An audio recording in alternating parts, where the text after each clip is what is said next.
Entonces, damos la bienvenida desde la Fundación Unicornio, desde Barranquilla. Mi nombre es María del Pilar Pinzón. Soy psicóloga de la Universidad Pontificia Bolivariana. Soy especialista en necesidades educativas especiales. Tengo una maestría en neuropsicología y educación de la Universidad de La Rioja.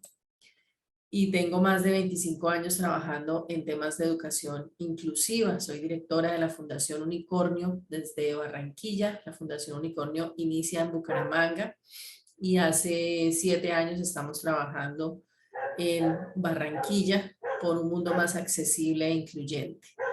Tenemos 2 líneas de acción, que es promover proyectos de educación inclusiva desde el preescolar hasta la universidad, y hemos venido haciendo unos ciclos de microcursos para acercar todo este tema de la educación inclusiva a todas las regiones, a todos los lugares, ojalá a nivel internacional. Ya hay personas que nos están siguiendo en México, en España, en Bolivia, en Perú, en Uruguay, en Estados Unidos.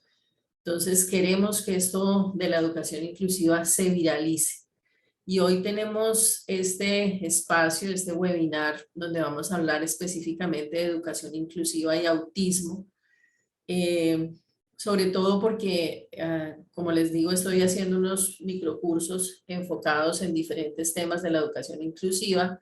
Y cuando lancé los microcursos de marzo, donde incluyo planes individualizados para estudiantes con trastorno del espectro autista, un montón de familias me han ubicado, me han escrito de diferentes lugares del país diciéndome: me siento sola, acabo de iniciar el proceso, no sé qué hacer con este tema del autismo, no tengo ayudas en mi ciudad, no sé cuáles son las ayudas. Entonces decidí convocar a estos guerreros que han venido fortaleciendo y han venido trabajando desde diferentes lugares, específicamente por el tema de autismo, a que hiciéramos este webinar para que empezáramos primero a clarificar temas, a clarificar de pronto preconceptos que se tienen con respecto al autismo.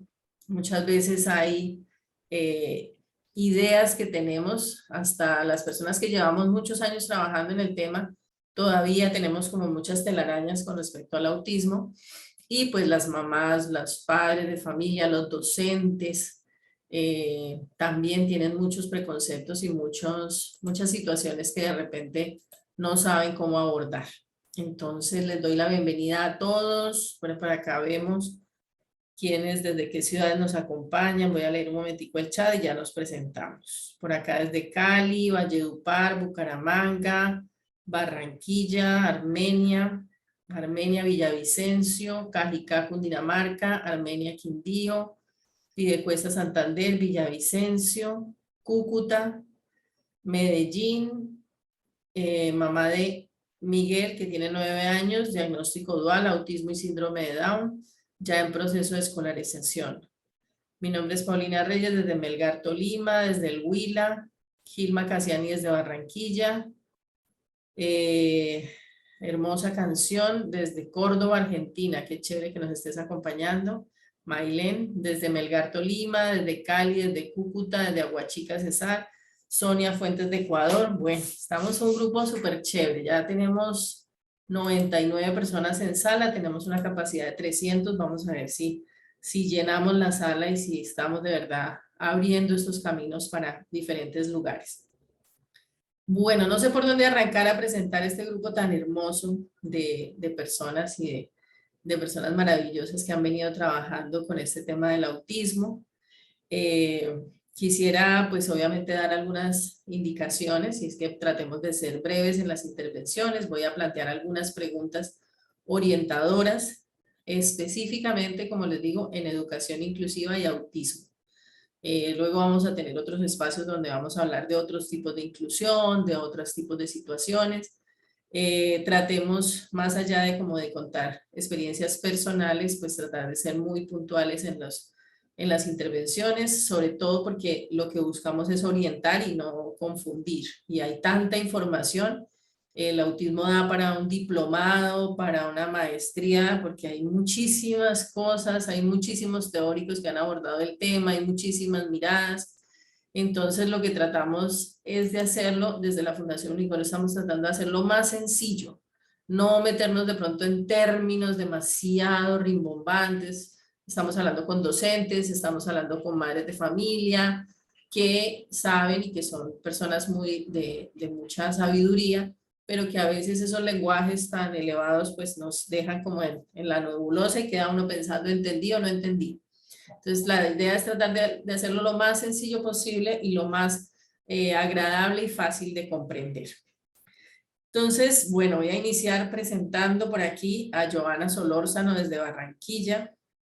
Joana Solórzano viene trabajando, ha sido alumna mía de la especialización de neuropsicopedagogía. Tiene su propia fundación. Joana, por favor, preséntate. Otra alarma. Hola, buenos días. ¿Cómo están? Mucho gusto. Gracias, María del Pilar. Mucho gusto, Joana Solórzano Griego. Soy microbióloga industrial de profesión. No tiene nada que ver, pero a través del diagnóstico de mi hijo Salomón, que tiene autismo, decidí estudiar neuropsicopedagogía. Y pues emprender este camino es complicado y sabemos que solamente en la medida que nosotros como padres y familiares nos comprometemos en la evolución de nuestros hijos, que ellos puedan ser autónomos, independientes, entonces va a haber en realidad un desarrollo significativo. Así que bueno, a raíz de eso estudié la neuropsicopedagogía como especialización. Creé una fundación que se llama Funda Inclusión Caribe y el enfoque de la fundación básicamente es ayudar a los padres a entender el duelo del diagnóstico y aceptar esta nueva realidad, porque de ahí en realidad de ahí parte todo, ¿sí? El trabajo que se hace con nuestros hijos y nosotros como padres no nos educamos, no nos informamos, no buscamos la manera de conciliar todo el entorno, de que todo esté como coordinado, es muy difícil que ellos puedan salir adelante. Entonces, a raíz de eso, nace la Fundación Funda Inclusión Caribe y hago parte del Comité de Discapacidad de aquí de Río Mar en Barranquilla y de la Junta Directiva también de la Fundación Funda Autismo. Gracias, Pilar. Perfecto, Joana. Daniela, por favor. Bueno, buenos días para todos. Mil gracias, María del Pilar, por invitarme a este espacio. La verdad, muy contenta de ver que aquí hay gente que ya pues me conoce, que hace parte también de las iniciativas que actualmente dirijo. Bueno, yo soy psicóloga especialista en psicología educativa, con una amplia experiencia trabajando con niños con autismo dentro del aula y con sus familias. Soy la directora general de Un Mundo para Todos. Actualmente tenemos familias de diferentes partes del país comprometidos con ellos en apoyarlos y en orientarlos en este proceso. Una vez se recibe el diagnóstico, para ellos pues no es fácil coger el camino correcto. A veces se sienten frustrados y para nosotros esa frustración se vuelve una oportunidad de aprendizaje. Así que muy contenta de poder compartir con ustedes desde nuestra experiencia cómo ha sido el trabajo con ellos y con nuestros chiquitos. Muchas gracias. Gracias, Daniela. Mariolis. Hola, buenos días, ¿me escuchan? Sí, perfecto, Mariolis. Ok. Bueno, mi nombre es Mariolis Rojas, soy cofundadora y directora de Fundautismo Barranquilla. También hago parte del Comité Local de Discapacidad Norte Centro Histórico, de la Red Colombiana del Espectro Autista y de Inclured. Bueno, ¿qué les puedo decir? Gracias, Pili, por la invitación. Espero que este espacio sea propicio para compartir experiencias. Soy madre de 2 jóvenes con autismo, psicopedagoga, maestría en psicopedagogía, educadora especial, y mi primera profesión fue finanzas y relaciones internacionales. Una cosa no tiene que ver con la otra, pero este mundo del autismo me llevó a prepararme como madre para poder ayudar a mis hijos y a otros niños. 120 familias, 130 familias tenemos en la fundación, en la cual somos como una red de padres donde nos apoyamos mutuamente. Ok, Mariolis, muchísimas gracias. Entonces ya tenemos 2 representantes de Barranquilla. Daniela, tú estás desde Bogotá, ¿cierto? Y desde el municipio también, desde Cundinamarca, también estás apoyando. ¿cierto? Sí, nosotros apoyamos familias de diferentes partes del país, eso se me olvidó mencionarte, pero sí, estoy en Bogotá. Dale, Daniela, muchas gracias. María Yari. Muy buenos días para todos. Gracias, Pilar, por esta invitación. Yo soy María Yari Cano, la mamá de Mateo, un niño con autismo de 10 años, fundadora de la Corporación Inclusión Sin Límites, una red de padres que llamo yo una red de amor infinita porque buscamos hacer visibles a nuestros niños a través del desarrollo de sus potencialidades. También hago parte de profesión, soy contadora, nada que ver con el tema, pero como bien lo dicen las mamás anteriormente, la condición de mi niño me llevó a aprender y a hacer muchos cursos de pedagogía. Me he especializado mucho en la pedagogía Montessori. Amo la pedagogía Montessori desde que vi la película de María Montessori, Una vida dedicada a los niños. Y vi cómo ella se inspiró en nuestros niños neurodiversos para crear el método Montessori. Soy una enamorada y estudiosa del método. He hecho varios diplomados de neuroeducación y también hago parte activa del Comité de Discapacidad del municipio de Bello, Antioquia. Vivo en Bello, Antioquia, de la Mesa de Derechos Humanos en representación de la discapacidad. También hago parte inicialmente mis pinitos fueron en la Corporación Corazones Azules, en donde ahí fue donde más me empoderé del tema, ¿cierto? Y lo que busco es eso, creo mucho en nuestros niños, soy una convencida de que tienen mucho para dar y la aceptación, para mí es el punto, para mí personalmente la aceptación fue el punto de evolución para el desarrollo de mi niño neurodiverso. Muchísimas gracias y espero que este sea un espacio muy enriquecedor para todos. Perfecto, María Yari, muchas gracias. Leonardo. Bienvenido. Hola, muy buenos días para todos y todas. Espero que estén muy bien. Muchísimas gracias, María del Pilar, por la invitación. De verdad que estoy muy complacido de poder hacer parte de este espacio. Mi nombre es Leonardo Hernández. Yo de profesión soy ingeniero. Obvio, nada que ver con el tema, pero un padre de familia, un padre de una niña de 12 años, llamada Sara, desde aquí, desde Medellín y desde Envigado, que es donde más hemos trabajado. Hago, digamos, que cierta incidencia o haciendo parte incluso de la corporación también Corazones Azules. Soy miembro de la junta directiva de esa corporación. Nos hemos venido trabajando mucho y fortaleciendo en la parte. ¿Me escuchan bien?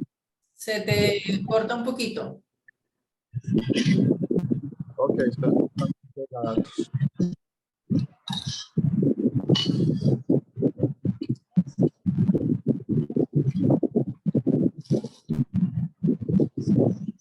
Se escucha como si hubiera como una especie de ventilador o algo así. Sí.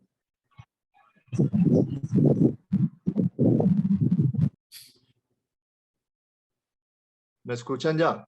Sí, sí, mucho mejor. Ok, entonces decía, desde la Corporación Corazones Azules, de la cual soy miembro de la junta directiva, de unos años para acá hemos venido trabajando mucho en el tema de visibilizar la condición del autismo. Obviamente, al hacer parte de esta gran red de apoyo a nivel nacional e internacional, hemos tenido varias iniciativas de eso, con ese propósito de hacer visible la condición ante la sociedad, hacer mucha conciencia y en el entorno educativo también trabajar mucho en pro de la inclusión. Eso pues a nivel grupal. A nivel personal tengo un canal en YouTube donde también expongo y hablo mucho de la vivencia de ese proceso que hemos vivido alrededor de hace casi 10 años con el diagnóstico de nuestra niña, y autor de un libro publicado hace algunos meses atrás también sobre el autismo, sobre la vivencia. Mil gracias, qué bueno estar acá. Listo, Leonardo, muchas gracias. Vamos a tratar de sostener como ese orden para dar respuesta a las diferentes preguntas. Igual si hay alguien que de repente considera que no tiene la experticia para X o Y pregunta, pues no hay problema, tratemos de ser un poco como breves frente a cada uno de los comentarios o de las preguntas o de las respuestas, perdón, y vamos a tener un tiempo también para preguntas o para preguntas de las personas que nos acompañan dentro del panel. Entonces, bueno, el primer tema que me parece interesante abordar pues es lo que nos motiva a entrar acá, si es real este tema de la educación inclusiva en las instituciones para los niños o para los estudiantes con trastorno del espectro autista, si esto se está dando de manera adecuada. Yo les quiero contar antes de darles paso a una experiencia, y es que yo soy docente de neuropsicopedagogía y de neuropsicología en 2 universidades, en 3 universidades, y en mi experiencia, pues muchas de mis estudiantes están haciendo parte de, como psicólogas educativas en instituciones, y veo que ellas tienen muy buenas intenciones, o que cada una de las instituciones que yo he ido conociendo y que he ido capacitando, hay muy buenas intenciones, pero prácticas desasertivas, ¿sí? Entonces, generalmente lo que se está haciendo en las instituciones es delegarle a la psicóloga, o a una sola persona o a una educadora especial todo el tema de educación inclusiva de una institución. Entonces, eso considero yo que es algo desasertivo, porque una sola persona haciendo inclusión para toda una institución que tiene diferentes áreas, que tiene diferentes departamentos, pues lo que hace es que pues no se llegue realmente a ningún puerto, sino que se creen unas expectativas, pero a la hora del té no se da cuenta de procesos adecuados. Entonces lo que nosotros como fundación hemos venido promoviendo es la implementación de un proyecto de educación inclusiva, donde haya un comité de inclusión, donde haya una caracterización, donde haya una política clara sobre el tema de la educación inclusiva. Y pienso que específicamente cuando estamos hablando de autismo, pues hay un montón de cosas que no se tienen en cuenta, y es que la mayoría, un gran porcentaje de las instituciones desconocen realmente qué significa hacer inclusión de un estudiante con autismo. Y el autismo, si bien es cierto que no es algo, hacer inclusión de un estudiante con autismo no es algo imposible, sí es algo que se debe hacer con cuidado y que se debe hacer con conocimiento.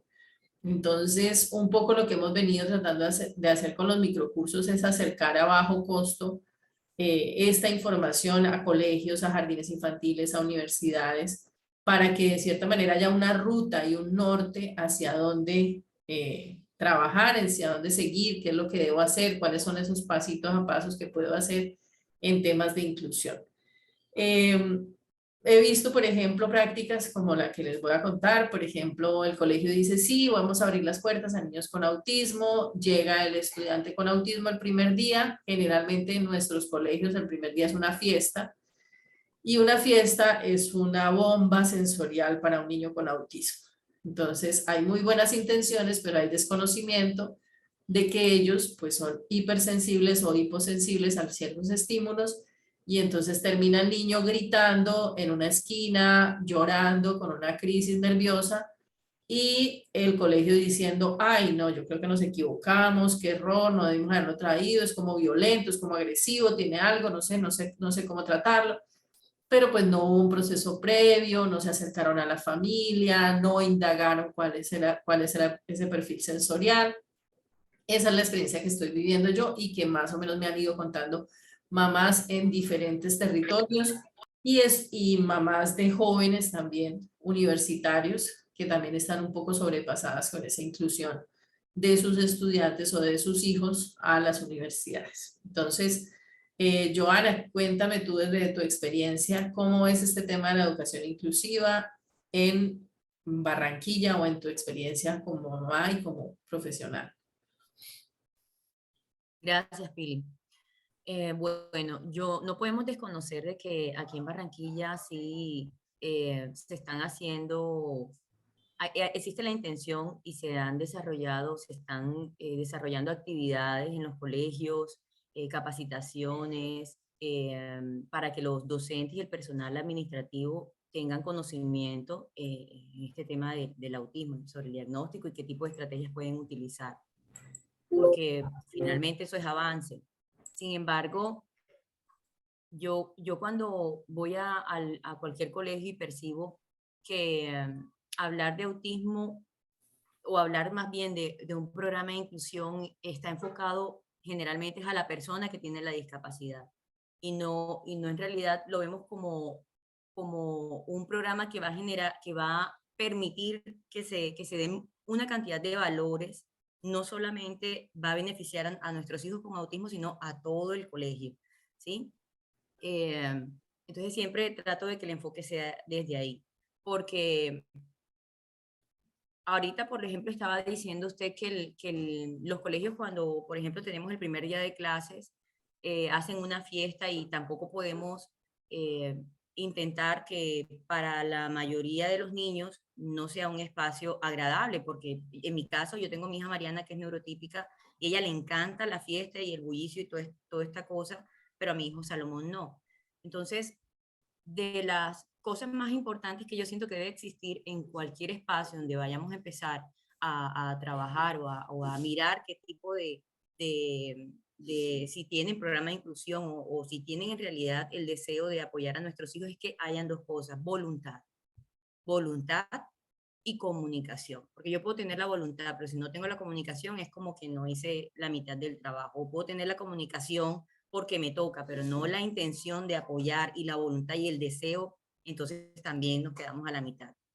¿Por qué digo esto? Porque en estos casos, por ejemplo, particularmente llega el niño con autismo el primer día por falta de comunicación, porque teniendo una comunicación con el padre previamente, haciéndole una observación al niño por varios días, pues ya yo voy a poder identificar cuáles son sus habilidades, dónde están sus dificultades, cuáles son las áreas donde yo tengo que trabajar y desde el primer día que el niño llega, darle las condiciones apropiadas para que él pueda desarrollarse. Si tiene que encontrar en ese espacio confianza, tiene que generarle empatía, una conexión emocional al niño para que él de entrada tenga esa apertura y desee de forma motivada ir al colegio.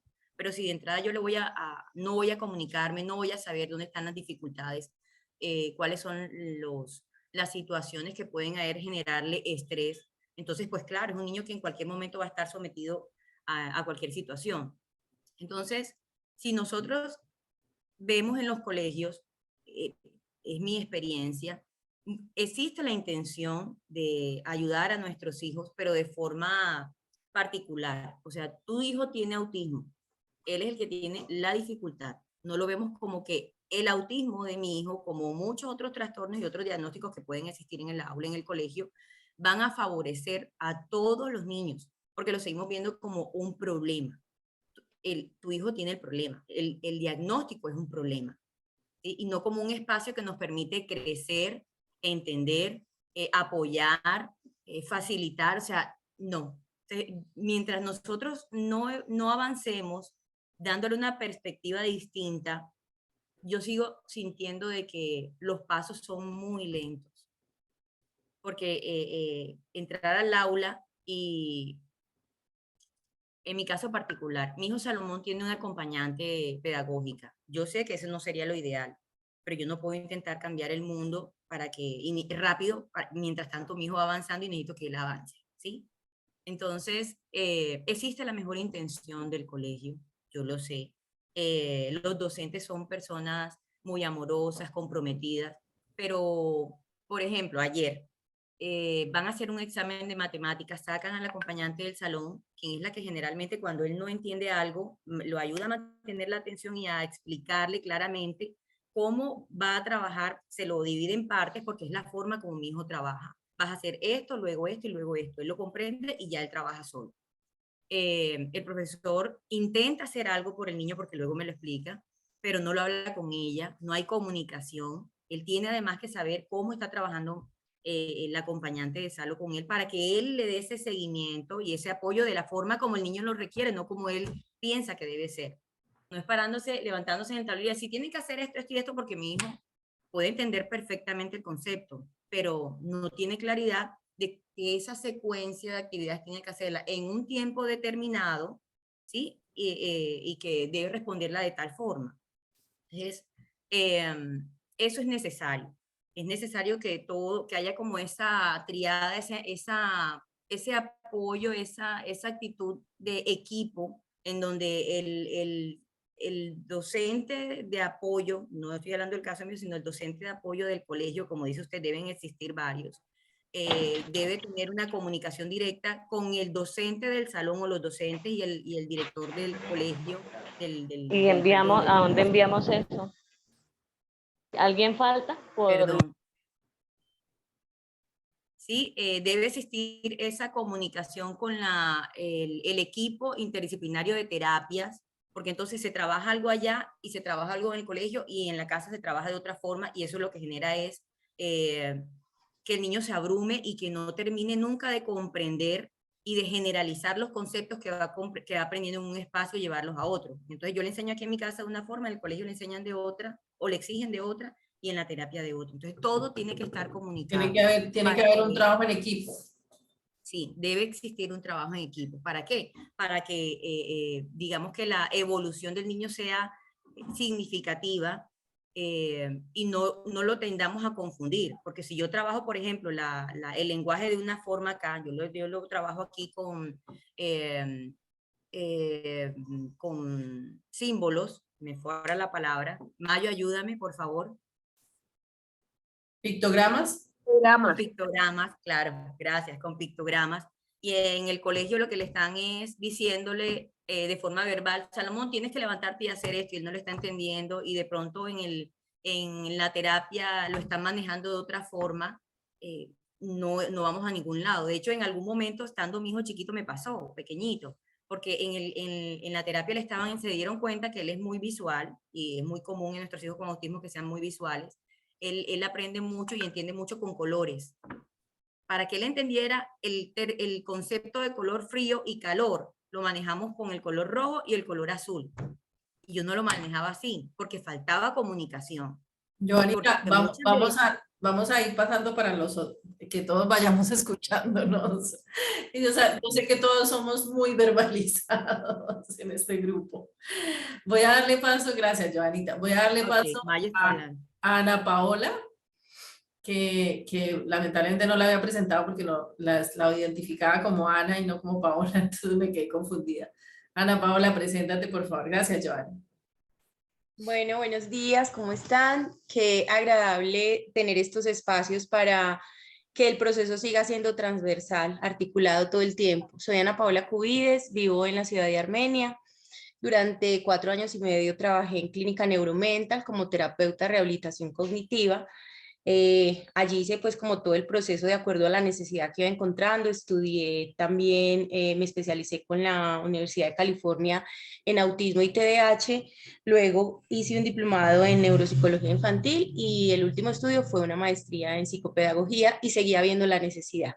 Un día dije, bueno, yo era la coordinadora de clínica de autismo y clínica de TDAH, pero veía que la necesidad estaba afuera, no en el consultorio. Entonces dije, no, o sea, yo quiero trabajar en esto porque siento que cuando estudiamos tenemos el conocimiento y podemos ayudar al que no se especializa y no estudia, pero que tiene nuestra población, que son las familias, ¿cierto? Que son los docentes. Entonces renuncio a clínica neuromental y me voy a eso, me voy a las casas, me voy a los colegios, porque la necesidad era que el docente siempre me mandaba a mí que le diera recomendaciones.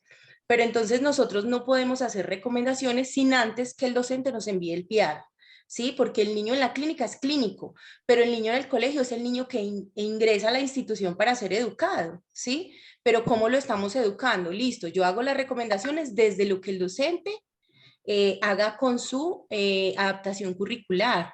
Pero entonces vemos también que hay que educar al padre. ¿cuál es la necesidad? Todos tienen una necesidad y no enfocarnos tanto, nuestros niños tienen muchas necesidades, pero nosotros vemos una población de padres y docentes con múltiples necesidades. Entonces tenemos el papito que va al colegio y está toda la mañana acompañando a su hijo, pero que llegaba la queja, no, es que la profesora solo le pone una hoja para que pinte y yo tengo que ser la sombra y yo ya no quiero ir más, y yo decía, Dios mío, entonces me voy para Secretaría de Educación, hablo con Marta Cecilia Arcila, que es la coordinadora de necesidades acá en Armenia, y le digo, bueno, tenemos una clínica llena de pacientes de autismo, llena de pacientes de TDAH, pero ninguno tiene una adecuación curricular como lo dicen las orientaciones curriculares. Hablamos de una caracterización pedagógica y el docente no tiene ese conocimiento. Entonces nos vamos y citamos a los docentes y vemos tantos vacíos. Entonces, ¿cuál es la importancia? Que nos sigamos educando. Aquí en Armenia tenemos la red de autismo Quindío, que es otra necesidad. Es la única red que hay aquí en Armenia. Movilizar a los padres es difícil, pero no puede ser imposible y no nos podemos quedar con que hacemos una charla. En clínica pasaba que hacíamos una charla y de más de 300 personas que hay en esa red, asistían 8. Entonces todo el personal se iba como desanimando, pero no podemos hacer eso porque nosotros trabajamos con los niños con autismo y, como digo, tenemos el conocimiento. Salimos del consultorio, llegamos a nuestra casa y desaprendemos todo el trabajo, pero papá, mamá sigue no solamente en terapia, no solamente con la situación de colegio, sino que llega a casa y ahí tiene la misma situación.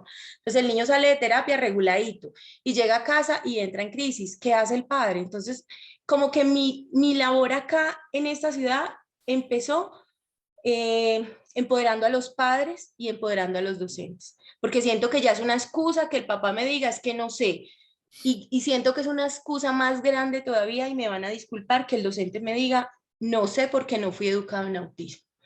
Entonces yo creo que si tenemos el objeto, si tenemos el conocimiento y aún más la población, ¿por qué nos vamos a quedar manicruzados? De autismo sabemos ya las características. Fíjate, Ana, perdón que te interrumpa, Ana, pero lo curioso es que uno ve colegios, mira, yo estoy llegando a colegios en casi todo el país y hay colegios que me dicen, no, doctora, nosotros estamos haciendo hace años el tema de autismo y no sabemos de autismo. Y de verdad no saben, y de verdad no saben. O sea, no, es que lo estamos haciendo con muy buenas intenciones, sí, pero oye, yo tengo que datearme sobre el tema, yo no puedo seguir haciendo las cosas solo con buenas intenciones. A mí me han llamado colegios en Bogotá a solicitarme capacitaciones y yo trato de no ser juez, porque mi labor no es ser juez ante los procesos. O sea, yo ya dejé la etapa como de creerme, como de que yo soy la que sé y ustedes porque no saben, pero sí es importante que si yo soy dueño de un colegio, que si yo soy docente, tengo que empezar a empaparme en esto. Entonces, fíjate que eso es tan importante hacer de cierta manera. Prefiero 1000 veces los colegios que son capaces de decir no sé, a los que te dicen, uff, me las sé todas y tú vas y evidencias y no saben, ¿sí? Entonces creo que es importantísimo hacer ese reconocimiento. Listo, no sé, pero ¿cuál es el siguiente paso? Pues hay que aprender, ¿sí? Porque todo se puede aprender. Entonces, esa es un poco la mirada de este tipo de espacios, es mostrarle a los colegios, oye, hay maneras chéveres de aprender, hagámoslo. Hay muchas formas de ir aprendiendo y de ir aprendiendo fácil, de ir aprendiendo suave. Yo me he puesto, antes de hacer estos cursos que estoy haciendo, a revisar toda la información que hay en YouTube y hay un montón de información divina, pero la mayoría de la información está demasiado teórica. Entonces la idea es que realmente podamos hacer llegar esa información a los colegios de manera fácil. ¿Cómo se hace? Así, casi que con recetas, aunque uno no quisiera, pero casi que con recetas. Hágalo así, súbalo aquí, bájelo aquí, póngalo aquí, mírelo de esta manera y de poco a poco ir calando en que haya un cambio de chip, más allá de que se llenen de conocimiento, que haya un cambio de chip de qué significa realmente hacer inclusión de autismo. Anita, darles paso al resto de panelistas. Muchas gracias por tu intervención. Leonardo. Leo. Ok, ¿me escuchan ahora sí? Sí, señor. Debo verificar primero eso, pues realmente muy valioso y destaco algo que acabas de decir, porque es fundamental, cambio de chip, ¿cierto? El cambio de chip, o sea, es fundamental eso porque inclusive nosotros en espacios lo hemos discutido mucho. Parte del proceso hacia la inclusión, hacia un modelo que actualmente ninguna institución podrá decir que lo es, que lo tiene, es el cambio de conciencia, ¿cierto? Porque como lo decía en las intervenciones, el tema actitudinal, Johanna lo mencionó, el tema de disposición, el tema actitudinal es fundamental. Y eso se ve, digamos que en una minoría. Tristemente se ve en una minoría. O sea, la mayor cantidad de profesionales pues tendrá sus múltiples razones, no vamos a entrar a juzgar eso, pero se presenta mucho que se les vuela la cabeza cuando escuchan del autismo y ni siquiera han visto al niño.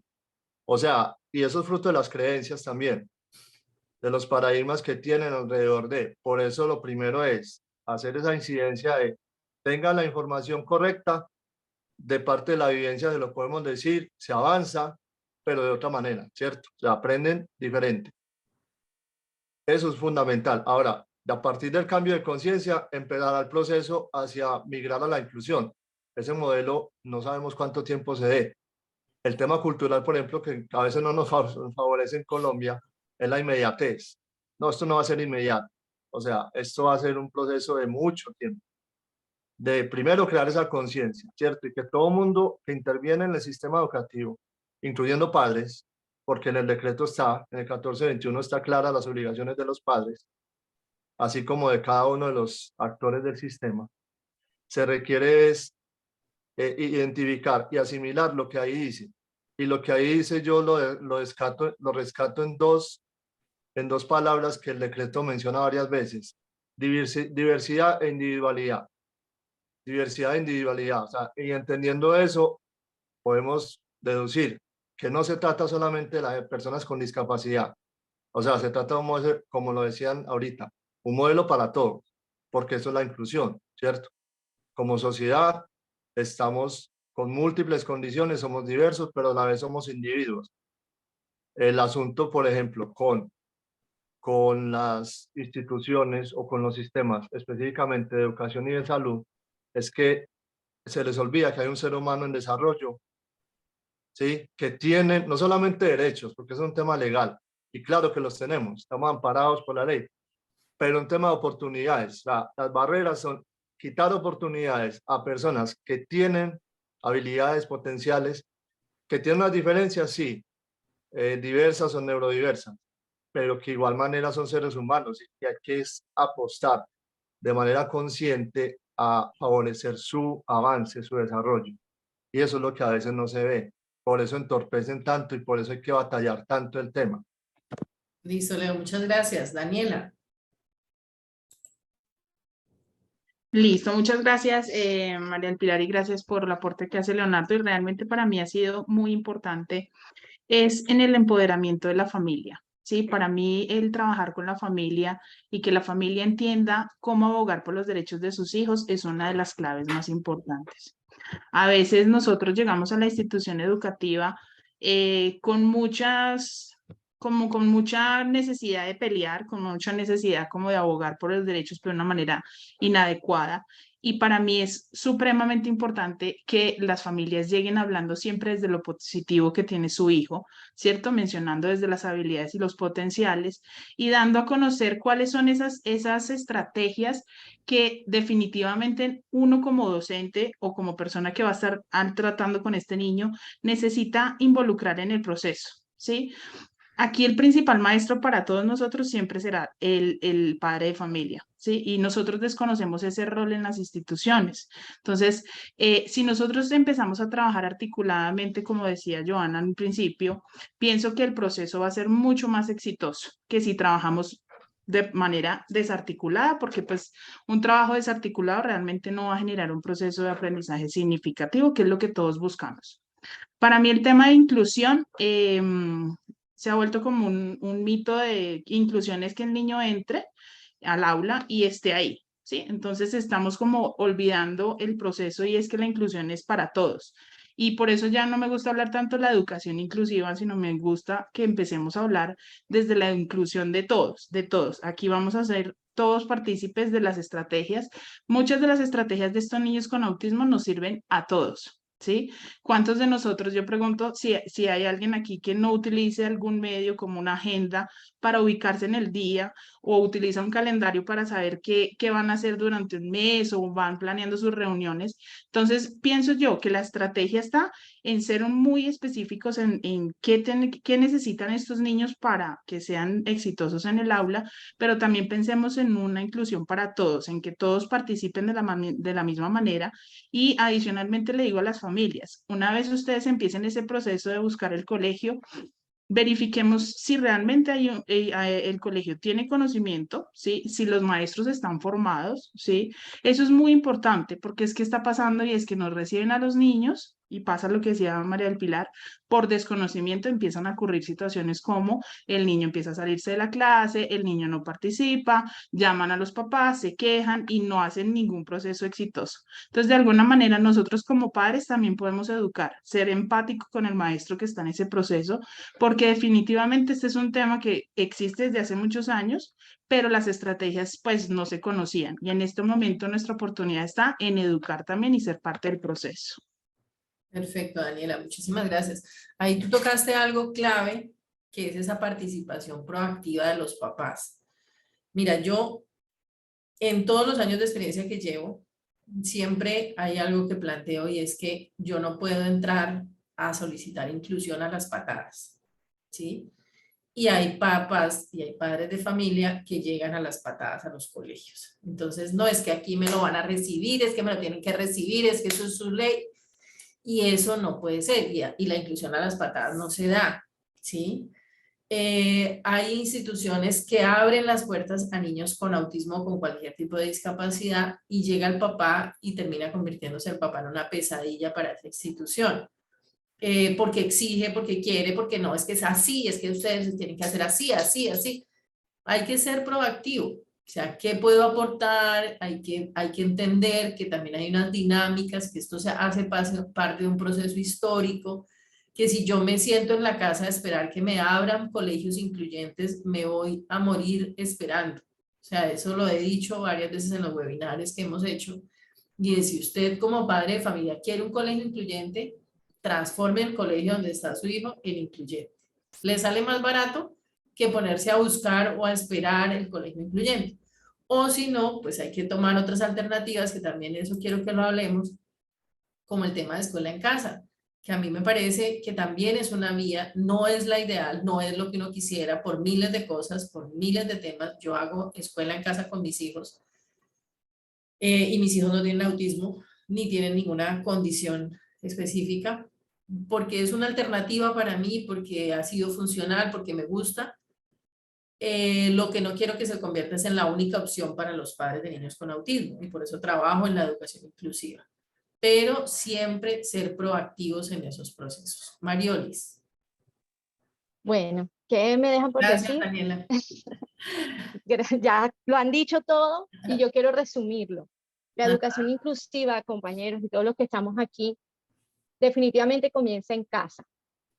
Yo estoy en posición de madre y también de docente. Y durante mucho tiempo, como madre, dije, todos los niños tienen derecho a la educación, todos los niños tienen que estar incluidos en un salón de clase. Y cuando estuve como docente, ya en el plano del docente, aún teniendo yo todas las herramientas, toda la preparación con mis hijos, toda la preparación, es verdad que no casi todos pueden estar incluidos en el salón de clase. ¿Por qué? Es aquí donde viene el resumen. La educación inclusiva comienza desde la familia, porque cuando no hay aceptación de un diagnóstico, en el curso que yo tuve, tenía 3 niños con autismo. 2, los papás aceptaron su diagnóstico, iban a terapias, y el único que siempre tenía de pronto la dificultad en el salón era el chico donde los padres no aceptaban diagnóstico, ¿ya? Y aún teniendo yo todas las herramientas, se me convirtió bastante complicado el manejo del niño dentro del salón, teniendo yo todo el conocimiento. Entonces, La educación inclusiva es un engranaje de familia, escuela, centro terapéutico, como nos decían nuestros compañeros anteriormente. Esto no es solamente del colegio, porque creemos educación inclusiva, solo colegios, se le exigen a los docentes, el colegio tiene que aceptar, el colegio tiene que tener, los profesores tienen que estar preparados, pero ¿y qué? Esto comienza desde la familia. Si la familia no tiene una buena aceptación, manda al niño al colegio, el colegio no puede solo, aún teniendo todas las herramientas, porque necesita apoyo el niño terapéutico a nivel externo del equipo interdisciplinario. Es muy complicado cuando estos tres factores, familia, contexto, familia, colegio y centros terapéuticos no están engranando de la misma o direccionándose al mismo lado. Así que cuando hablemos de, yo, por lo menos Mariolis opina que cuando hablamos de educación inclusiva, no simplemente centrarnos en el colegio como lo han planteado anteriormente nuestros compañeros, sino también familia y centros terapéuticos. Vínculo. Y fíjate Mariolis, que hay un proceso que yo le he venido anotando, y es que el proceso de educación inclusiva parte desde la casa. Y eso es en cualquier condición, tenga o no tenga discapacidad.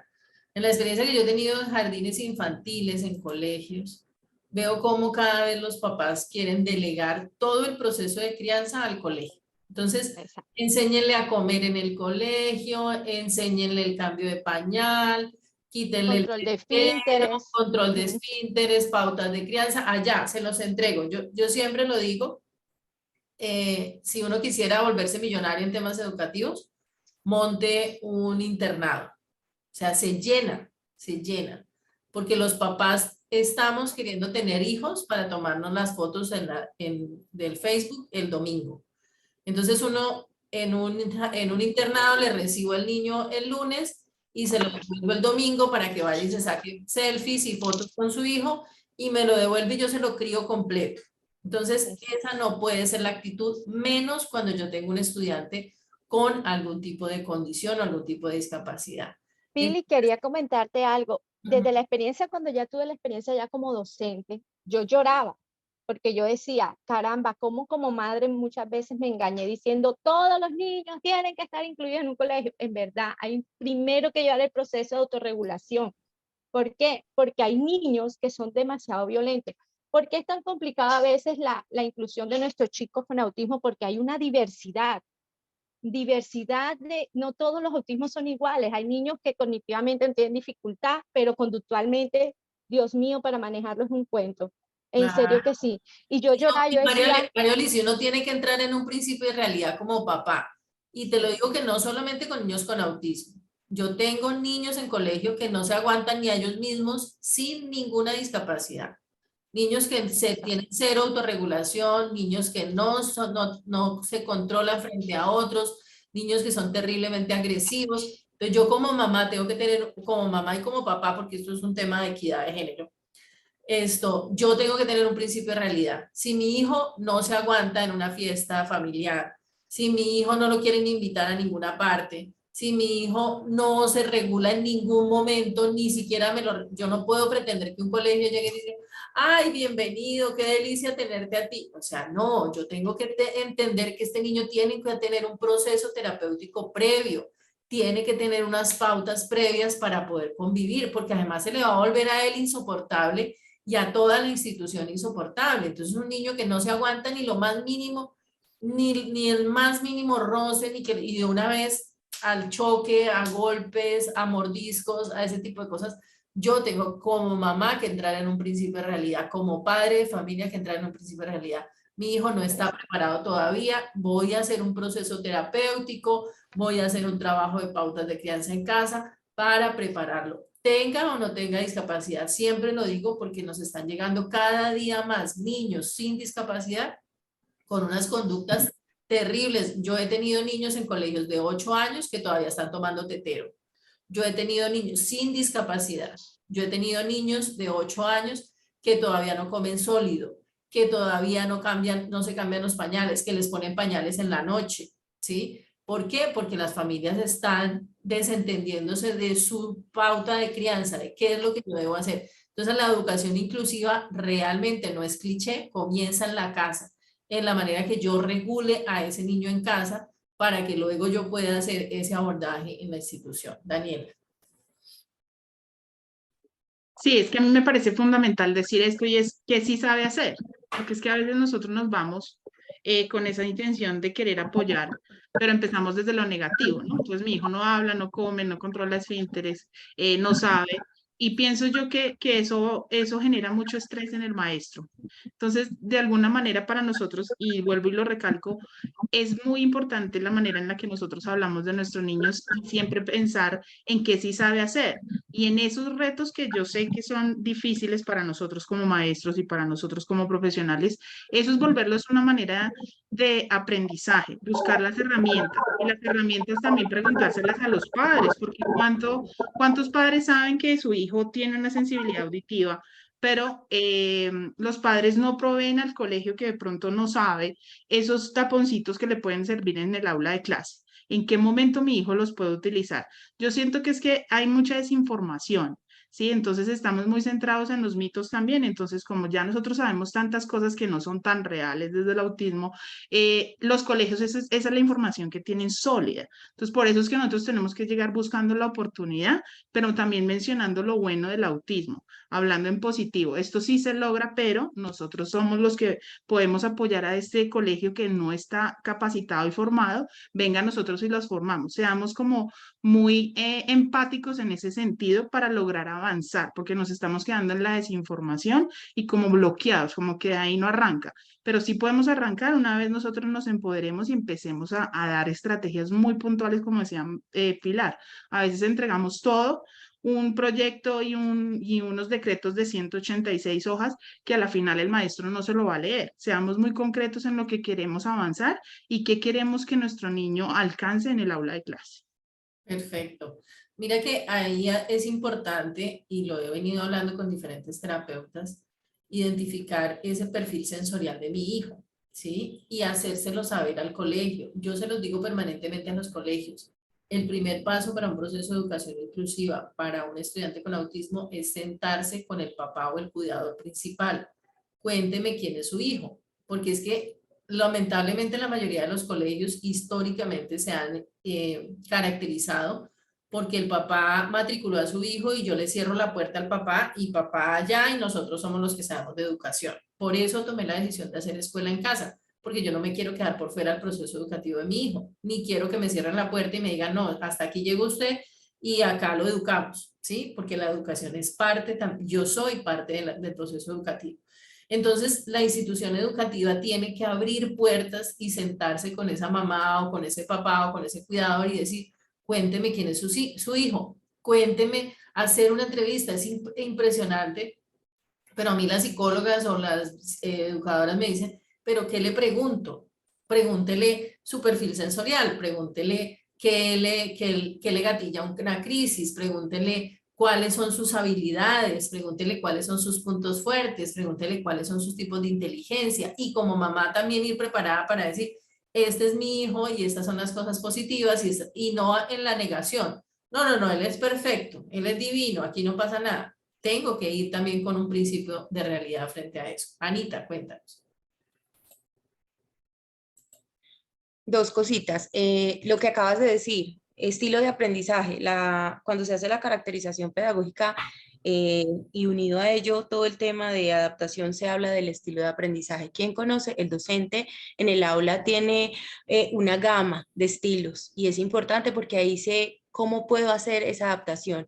Y otra cosa en casa, manejar la autonomía e independencia. Cuando yo le amarro los zapatos, cuando yo le cuchareo, cuando yo lo baño, cuando yo le pongo el pañal, es como si yo le estuviera diciendo, tú no lo puedes hacer todavía. Y es como castrar al niño, ¿sí? Decirle, no lo puedes hacer, lo hago por ti. Cuando dejamos que el niño se equivoque, cuando dejamos que el niño se orine, ¿sí? Hace conexiones importantes a nivel neuronal. Hay una conexión cuando todo esto sucede porque está aprendiendo, porque está pasando de un ciclo a otro. Entonces decimos, no, es que no logra escribir, no hay pinza trípode. Y en casa, ¿qué estamos haciendo? En casa podemos enseñarle a que se amarre los zapatos y desde ahí estamos juntando los dedos que necesitamos para hacer pinza. Entonces es un trabajo siempre articulado. La necesidad de educar a padres y a docentes. Totalmente de acuerdo. Y formarlos también en un lenguaje sencillo, porque también lo que te digo, o sea, para un papá entender y para qué es eso de la pinza y eso con qué se come, y yo qué es lo que voy a hacer frente al niño, y también pienso que tener metas realistas, ¿sí? O sea, entender que con los niños con autismo tenemos que trabajar primero en un tema comportamental, ¿sí? Y que esos deben ser los retos en una primera instancia. Porque es que yo siento que en las instituciones educativas estamos tan enfocados en el tema académico que cualquier logro comportamental ni siquiera lo evidenciamos. O sea, yo voy a las instituciones y veo, por ejemplo, empezamos un proceso con algún niño. Vuelvo y les digo yo siempre, niños con y sin discapacidad, porque es que esto no es solo el niño con autismo, ¿sí? Entonces llego y entonces me dice la docente, es que este niño está mordiendo a sus compañeros y sale corriendo todo el tiempo del aula. Listo. Eso les pasa a niños con autismo y a niños sin autismo y a niños con discapacidad y a niños sin discapacidad. Entonces la docente desesperada con este niño, ¿no? Entonces se hace un proceso terapéutico, lo que estaba contando Joana, ese engranaje, terapia docente, todo. Resulta que vuelvo un mes después y le digo a la profesora, bueno, cuénteme avances. No ha avanzado en nada. ¿Todavía sigue mordiendo? No, ya no muerde, pero no ha avanzado en nada.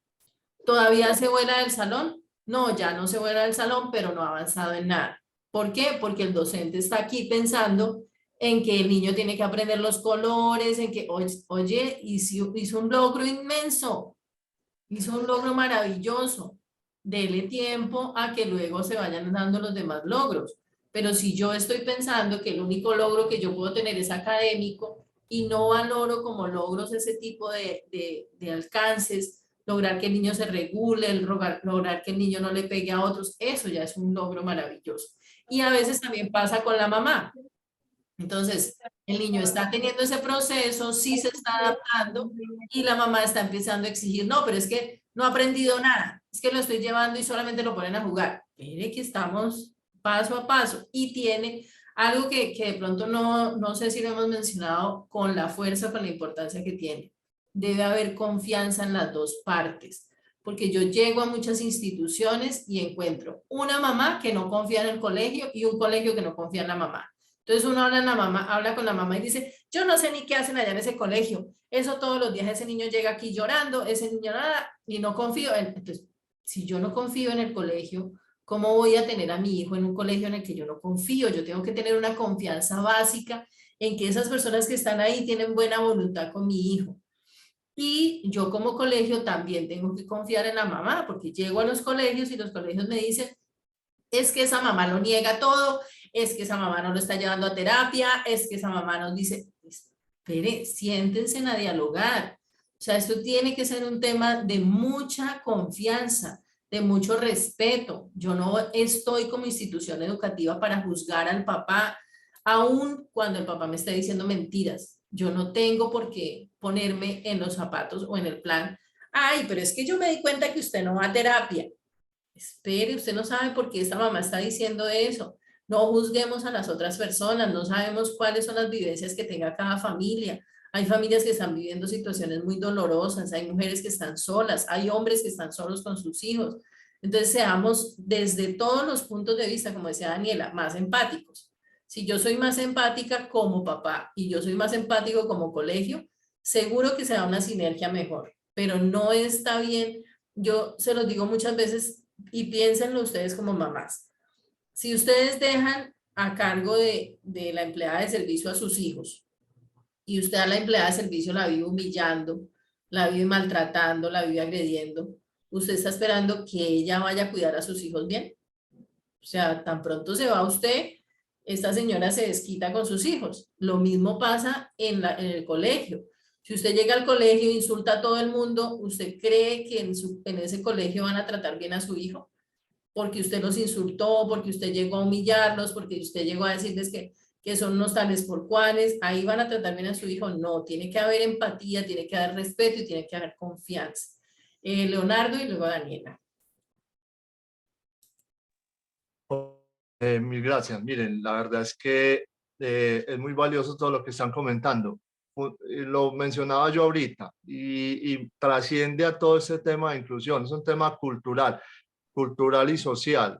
O sea, nosotros carecemos en muchas ocasiones de unos valores y de unos principios que como sociedad pues no permiten que haya lo que vos me mencionabas ahorita, empatía. Hay un concepto que se llama la alteridad, ¿cierto? Y la alteridad es fundamental, el reconocimiento hacia el otro, porque vos hablabas algo que es muy frecuente que se dé, ¿sí? El desconocer un logro porque no tengo la dimensión de lo que implica para un niño una cosa que para mí es muy simple, pero para ellos es todo un avance, ¿cierto? Ahora, no solamente es en el tema del autismo. Cuando nosotros nos estábamos formando nos hablaban del reforzamiento, el refuerzo positivo, pero a quién no le gusta conocido por un logro, a todos nos gusta eso, ¿cierto? A todos nos motiva a seguir dando el paso más.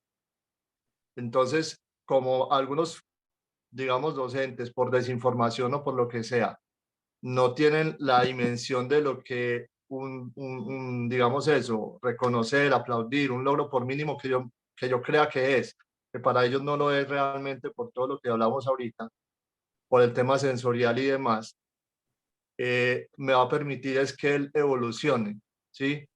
Que él vaya queriendo eso y avanzando. Lo que tenemos que procurar es eso, avanzar, lograr el desarrollo, ¿cierto? Dentro de sus oportunidades, de sus posibilidades y sus capacidades. Algo que es también muy valioso que vos mencionaste ahorita, y ese es el rigor que tiene el sistema desde lo académico, pero eso es mucho más de fondo, o sea, porque eso ni siquiera es autonomía de un profesor o de un colegio, ¿sí? Eso ya tendría uno que escalarlo a que haya conciencia desde quien establece las reglas, para que las reglas del juego de pronto cambien y migren hacia lo que la diversidad puede ofrecer, porque lo académico no es la prioridad en muchos casos. En el nuestro, por ejemplo, no lo es. De hecho, nuestra niña no es que esté escolarizada en lo regular en este momento, ¿sí? Y una opción para nosotros probablemente va a ser el homeschool o una educación digital, ¿sí? Pero en este momento no es la prioridad.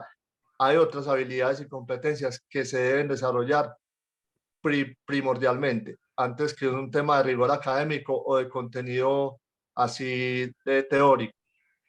Listo, le voy a darle la palabra a María y luego a Daniela y luego voy dando palabras. María Yari. Bueno, sí, ya los compañeros han abordado casi todo el tema. Yo quiero como adicionarle algo. O sea, nos enfrentamos cuando hablamos de autismo al miedo, ¿cierto? Tanto en las familias como en los colegios y en todo el entorno, que es lo que lleva a que definitivamente se generen unas acciones que de pronto son negativas tanto de un lado para el otro. Tenemos que buscar como un sano equilibrio y convertir el miedo en amor y empatía. Desde mi experiencia personal, yo me he dado y grupal también con la corporación, yo me he dado cuenta, y lo que yo trato siempre y lo que hago es de enamorar a las profes y a las madres del autismo, ¿sí? Suena muy romántico, pero es así. Cuando nosotros nos enamoramos del tema y nos damos cuenta de que, y vemos lo bueno dentro de lo malo. Para mí personalmente mi niño ha sido mi maestro de vida, ¿cierto? Yo con él he ahondado mucho en mi ser hacia adentro y pienso que estas personitas cuando aparecen en nuestras vidas es porque realmente vienen a enseñarnos, son nuestros maestros, y cuando los tomamos desde esa perspectiva, el entorno y todo se vuelve mucho más fácil. A nivel ya, por decir algo, como una estrategia, ¿qué les recomiendo? En la corporación aprendimos a hacer bitácoras, ¿cierto? Donde aprendimos primero las familias. Yo les digo a las familias, nosotros somos los que primero tenemos que conocer a nuestros hijos, como decían los compañeros, nosotros somos los primeros que los tenemos que incluir para luego buscar la inclusión ahí afuera, ¿sí? Entonces aprendamos a hacer una bitácora donde están todos los datos personales del niño y donde están todas las características de nuestros niños, para que también le hagamos la vida fácil a los entes educativos, porque cuando ya los aprendemos a conocer, los aprendemos a observar, es más fácil conectar con ellos para su sistema de aprendizaje. y el amor y la empatía es la base de todo. Definitivamente ahí es donde está la clave para que estos niños empiecen a tener una excelente evolución. Y como decía Leo, también soy muy partidaria de que lo primero que tenemos que hacer es crear conciencia. Eso es todo. Bueno, antes de darle paso a María Elisa, a Joa y a Daniela, voy a plantear una pregunta para que también la vayan respondiendo. Lo que les digo brevemente para que todos podamos participar. Ya estamos por 1 hora y cuarto de webinar. La idea es que vayamos cerrando a las 10 de la mañana por tarde. Quiero que pensemos y que orientemos a las familias y a los docentes qué ha pasado en el tema legal con esto de la sombra, del acompañante terapéutico. Esto se puede exigir, no se puede exigir, las EPS lo están dando, no lo están dando. ¿Qué está pasando con eso en este momento para que los colegios sepan? Porque hay colegios que me dicen, pero es que yo antes tuve sombra y ahora no sé, entonces, ¿qué puedo exigir? ¿Hasta dónde se puede dar este tipo de procesos? Entonces, Daniela, Joa y María Luisa. Bueno, sí, yo quería decir algo y es que me he dado cuenta que estamos muy centrados en el PIAR, PIAR, PIAR, PIAR y en ese plan individual de ajustes razonables y nos estamos bloqueando. ¿Qué le digo yo a los maestros? El PIAR es un documento que tiene como una historia del estudiante, esa historia de clínica resumida también, pero no es todo. No es todo lo que necesitamos tener en el aula para entender este niño, ¿sí? Nosotros, ¿qué buscamos? Que ustedes como maestros, y sé que hay varios acá, empiecen a innovar en las estrategias que están utilizando para educar a estos niños neurodiversos, ¿sí? Yo sé y entiendo que las instituciones a veces tienen unos currículos muy estrictos y que no podemos, y es que cómo vamos a quitar el libro, porque el libro es todo. Claro, yo el libro lo puedo utilizar, pero ese libro también lo puedo volver una oportunidad distinta para acceder, ¿sí? Yo puedo organizar un aula innovadora, un aula donde todos los niños puedan participar de una manera distinta y como lo decía creo que Ana, el conocer el estilo del aprendizaje de estos estudiantes es básico para poder nosotros innovar en el aula, o sea que si nosotros conocemos, mi niño con autismo es muy visual, ¿sí? Y le permito yo tener un aula donde tenga acceso a los pictogramas, por ejemplo, o tenga acceso a esa herramienta como es el libro, pero ajustada con imágenes, pues para él va a ser mucho más fácil. Entonces, creo que la estrategia y la ruta aquí es más estrategias innovadoras dentro del aula, ¿sí? Y el PIAR que sea un complemento, no que sea todo, porque eso es lo que está generando tanto miedo y frustración en los maestros. Más DUA y menos PIAR. Exacto, yo me voy por el lado innovador.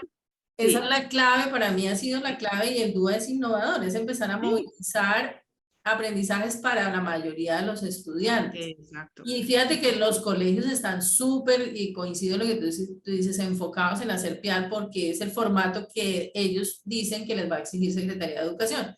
Entonces llego a colegios y me dicen, no, capacítenos en PIAR, pero ustedes ya saben de DUA. No, pero necesitamos es saber de PIAR. Espere, porque es que si usted hace un buen DUA, usted Exacto. tiene que desgastarse haciendo 85 PIARes. Si usted Ah. hace un muy buen DUA, los PIAR, primero los ajustes razonables individuales que usted va a hacer, van a ser mucho menos.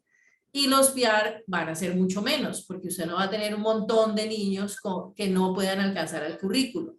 Entonces, la clave realmente es el DUA. Lo otro es dejar de pensar que el PIAR es simplemente un formato para llenar. Yo en estos cursos que he dado, me río un poco porque mis alumnas de los cursos me dicen, pero es que enséñeme a llenar el formato, ¿sí? O sea, quieren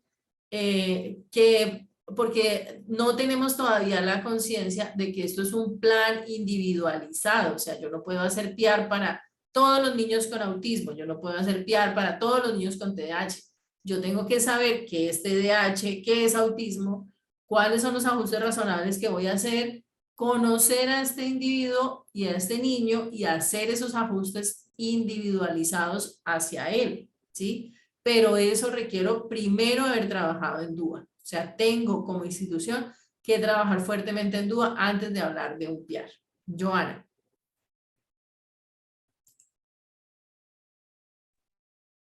Bueno, Pili, a propósito, levanté la mano, ¿me escuchan? Uh-huh. Ok, gracias. Levanté la mano porque, bueno, todo lo que hemos hablado es muy importante, pero también como padres no podemos desconocer que existe un marco legal, unas reglas legales, y ellas deben cumplirse desde los tratados internacionales, las leyes, los decretos, las resoluciones. Existe, o sea, toda una arquitectura legal que debería cumplirse y que para que esto se lleve y nosotros tengamos manera de exigir, tenemos que documentarnos, tenemos que estudiar, ¿sí? La idea no es que como padres lleguemos con una actitud prevenida, grosera, porque pues nada funciona así. Si a mí me intentan abrir la mano a la fuerza, pues yo la voy a apretar más. Y así pasa todo en cualquier espacio donde lleguemos con la intención de exigir de forma irrespetuosa, sin cariño, de pronto buscar siempre que el camino sea empático, sea la comunicación, como lo decía, pero teniendo claridad que existe un marco legal que a nosotros nos respalda como padres. Gracias, Pili. Perfecto, Joan. Mayo, no sé si nos quieras ayudar también con el tema de lo de sombra y cómo está eso en temas legales. Mariolis. ¿Me están escuchando? Sí. Sí. Bueno, Pili, a nivel de la sombra, actualmente tenemos como ese vacío jurídico donde se tiran la pelotica Ministerio de Educación, Secretaría de Educación, Secretaría de Salud. Secretaría de Educación dice que eso lo tiene que proporcionar el acompañamiento en el salón, Secretaría de Salud, porque eso hace parte de la terapia en el entorno natural del niño. No sé si me están escuchando, creo que se me va. ¿Me están escuchando? Sí. Bueno, resulta que hay un decálogo, de protocolo de autismo donde habla que el niño, si requiere sus terapias en su entorno natural, y un entorno natural es la escuela y también está la casa, tienen que hacerle esas terapias en esa parte. Entonces, ahora se tiran la pelotica, tanto Secretaría de Educación como de Salud. Cuando el colegio requiere, y actualmente casi todos los colegios ahora están cogiendo eso, bueno, si el niño tiene autismo, tiene que venir con acompañante terapéutico o con sombra. La mayoría de las papás no pierden el tiempo o no se desgastan esa parte legal y prefieren pagarlo de su bolsillo. ¿Sí? ¿Qué pasa? De que cuando el colegio exige este acompañamiento terapéutico, resulta que es desde Secretaría de Educación que tienen que proporcionarle ese acompañamiento terapéutico. El colegio tiene que proporcionárselo. Joja, ¿te acuerdas el caso que teníamos de la mamita de la fundación? Que... Ay, espérame que te silencié porque es que espérame un segundo, es que estoy buscando un micrófono que está. ¿Ya pudiste abrir tu micrófono? Es que hay un micrófono que está, ya estoy tratando de silenciarlo y te Y silencié. es un iPhone, es iPhone, sí, Ya. Ya. Joja, ¿te acuerdas el colegio le exigió el acompañamiento y la mamita, la Secretaría de Educación dice, no, puede poner tutela lo que sea, que usted la va a perder. Lo que no sabían es que la mamá, como mamá nos empoderamos, nos volvemos abogadas. Ella se buscó la ley. Joja, tú tienes el decreto ahí que nosotros ayudamos a llevar el caso, donde si el colegio le exige el acompañamiento terapéutico, la Secretaría de Educación y el colegio se tienen que encargar de dárselo si es colegio público. No es el papá el que tiene que ponerlo, es ellos mismos. Si ellos ven que el niño requiere acompañamiento de sombra, es el colegio que se lo tiene que proporcionar. Y eso muchos papás no lo saben, Pili. En colegio público, en colegio sí, público. En colegio público. En colegio privado sí es otro cuento.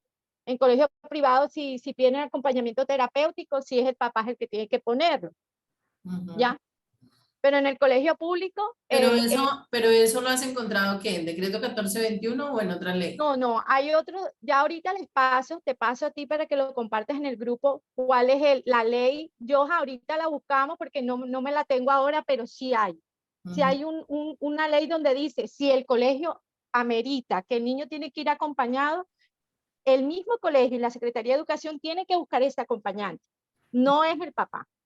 Bueno, yo ahí les planteo un tema, Mariolis, poniéndome en el papel de mamá frente a la situación. Pensemos en un colegio X, público o privado, donde el colegio me está diciendo que necesita acompañante. Entonces, pongamos dos casos.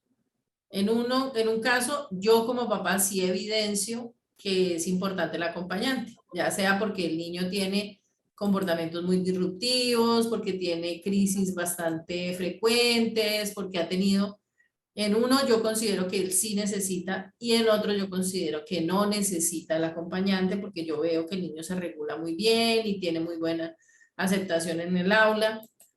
Entonces, yo como mamá, frente a una situación donde yo evidencio que el niño sí necesita acompañante, pues debo hacer el proceso de gestionar ese tema, ¿sí? Si yo veo que no necesita, pues lo que debo hacer es también informarme legalmente para contrarrestar lo que me está planteando el colegio. Ayer me llamaban de una institución y me decían, es que hay un niño que la profesora ya está hasta con el brazo lastimado porque el niño es bastante disruptivo, porque es bastante agresivo, porque me llega y le pega a otros, porque ha mordido a otros niños, entonces ya no sabemos más qué hacer, pero queremos exigirle al acompañante terapéutico. Entonces, En este caso, yo Pili, les preguntaba, disculpa, espérame, Mari, te cuento. Y entonces yo les preguntaba, ¿y ustedes ya hicieron un proceso? ¿Ustedes ya tienen un comité de inclusión? ¿Ustedes ya están implementando el decreto 1421? Entonces me decían, no. Entonces yo le decía, ¿cómo ustedes se pueden ponerle a exigir a un papá que traiga acompañante cuando ustedes no están cumpliendo con lo que dice la ley de acuerdo al decreto 1421? Entonces yo como colegio no me puedo poner a exigir cuando yo no estoy dando. Si yo tengo mis políticas claras, tengo un comité de inclusión, estoy haciendo DUA, estoy haciendo PIA, pues ahí sí puedo entrar a mediar en una situación así. Hablo de un colegio privado. Pero si yo no lo estoy haciendo, ¿de con qué cara me pongo yo a exigir nada? No sé qué piensen ustedes. Vale. bueno, diciéndolo, pues siguiendo lo que tú estás diciendo, los papás también pueden, desde el protocolo de autismo, pues porque estamos hablando aquí el tema es autismo, ¿no? Desde el protocolo de autismo pueden exigirle a la institución terapéutica, como le decía antes, que el niño requiere su terapia en un entorno natural, Pili. Y el entorno natural, si él está presentando conductas disruptivas dentro del colegio, el papá puede solicitar eso a las IPS o a la prestadora de servicio.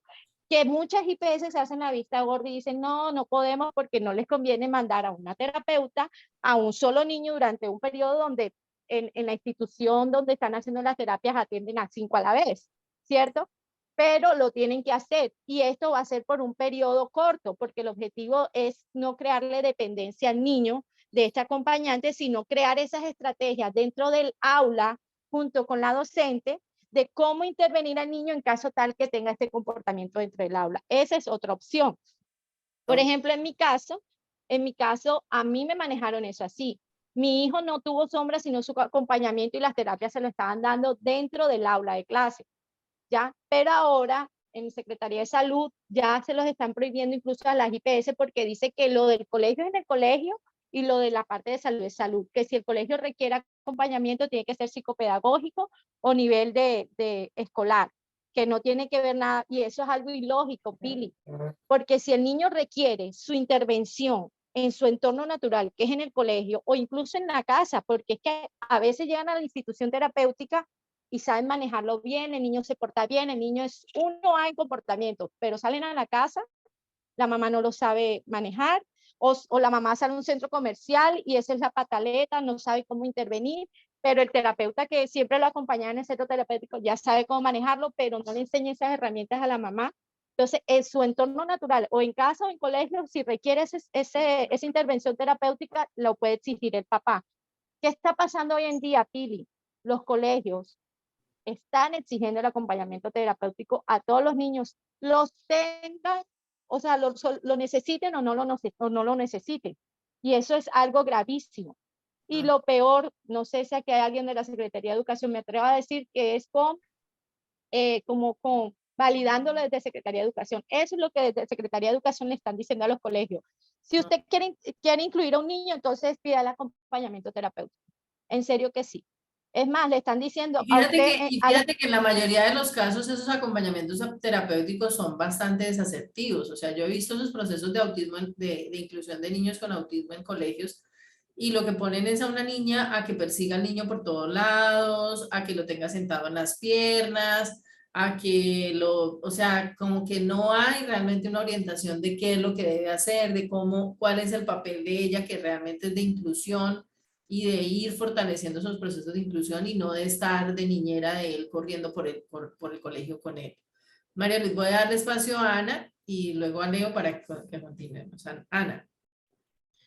Bueno, con referencia al acompañamiento sombra, hacer un proceso terapeuta en un colegio con un niño que tenga autismo es complejo porque ahí sí necesitamos pensar en esas particularidades. La escuela es agresiva para el niño con autismo. Hacer un proceso de tiempos de concentración, de tiempos de atención, de manejar freno inhibitorio en una silla, en un salón donde está expuesto a 1000 ruidos y donde es muy difícil conectar con esa atención dividida cuando sabemos que el niño solo es atención en túnel, el niño con autismo. Yo desde mi experiencia no recomiendo el apoyo terapeuta en el aula. Nosotros tenemos que llevar al niño o hacer ese acompañamiento cuando ya sea regulado. Primero hay que regularlo en no sé, si es de terapia en consultorio, bueno, regulémoslo acá y luego hagamos el acompañamiento porque de todas maneras tenemos que prepararlo para eso, ¿cierto?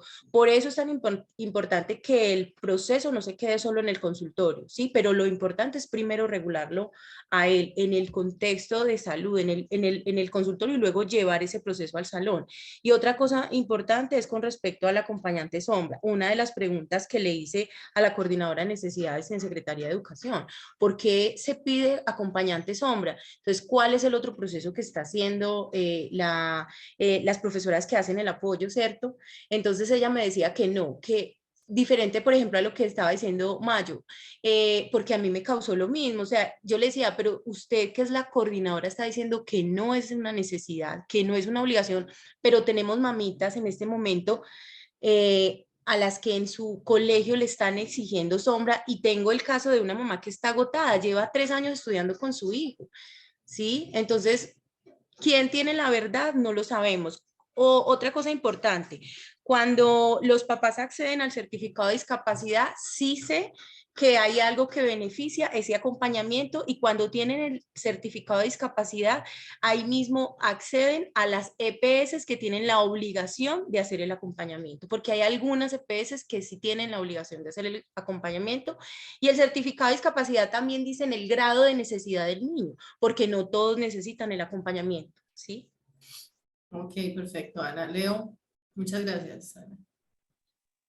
Bueno, este tema ya entró en calor.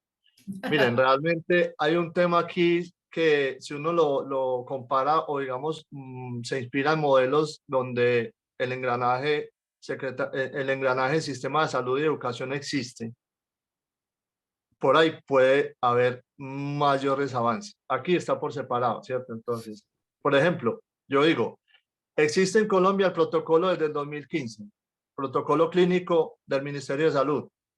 Yo creo que las secretarías de salud, de educación, perdón, no tienen ni idea que eso existe, ¿cierto? Es más, yo creo que muchos padres ni siquiera probablemente sepa que está y estamos hablando del 2015.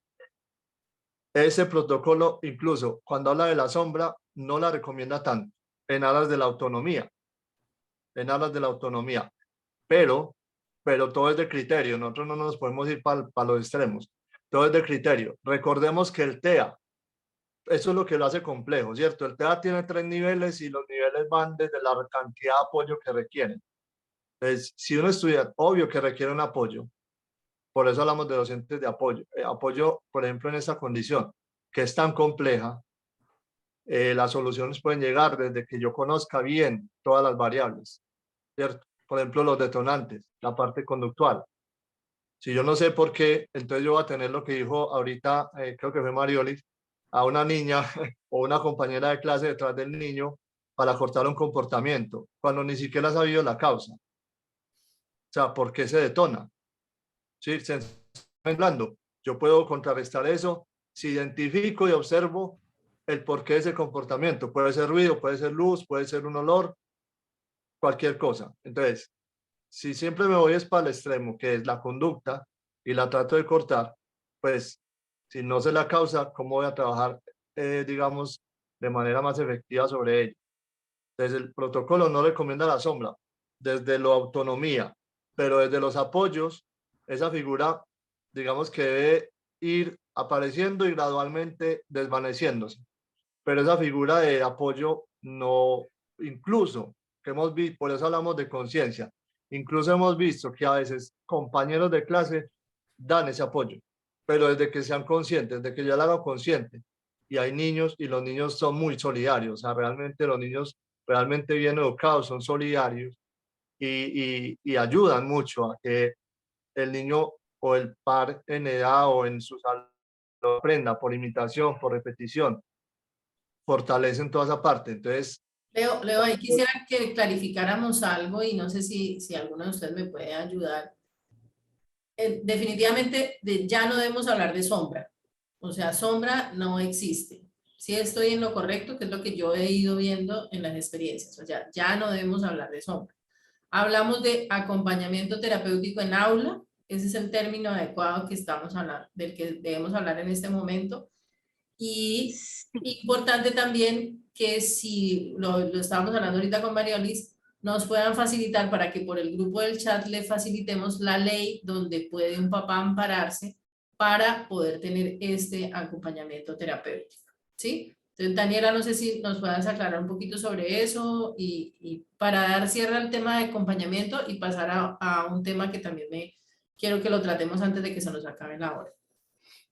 Sí, gracias, María del Pilar. Y la verdad es que este tema del acompañamiento se volvió la costumbre de los colegios y lo tengo que decir. Es decir, yo recibo a tu hijo, pero si traes el acompañamiento, ¿sí? Si no traes el acompañamiento, no lo podemos recibir, ¿sí? Y de alguna manera eso está vulnerando los derechos de nuestros niños, ¿sí?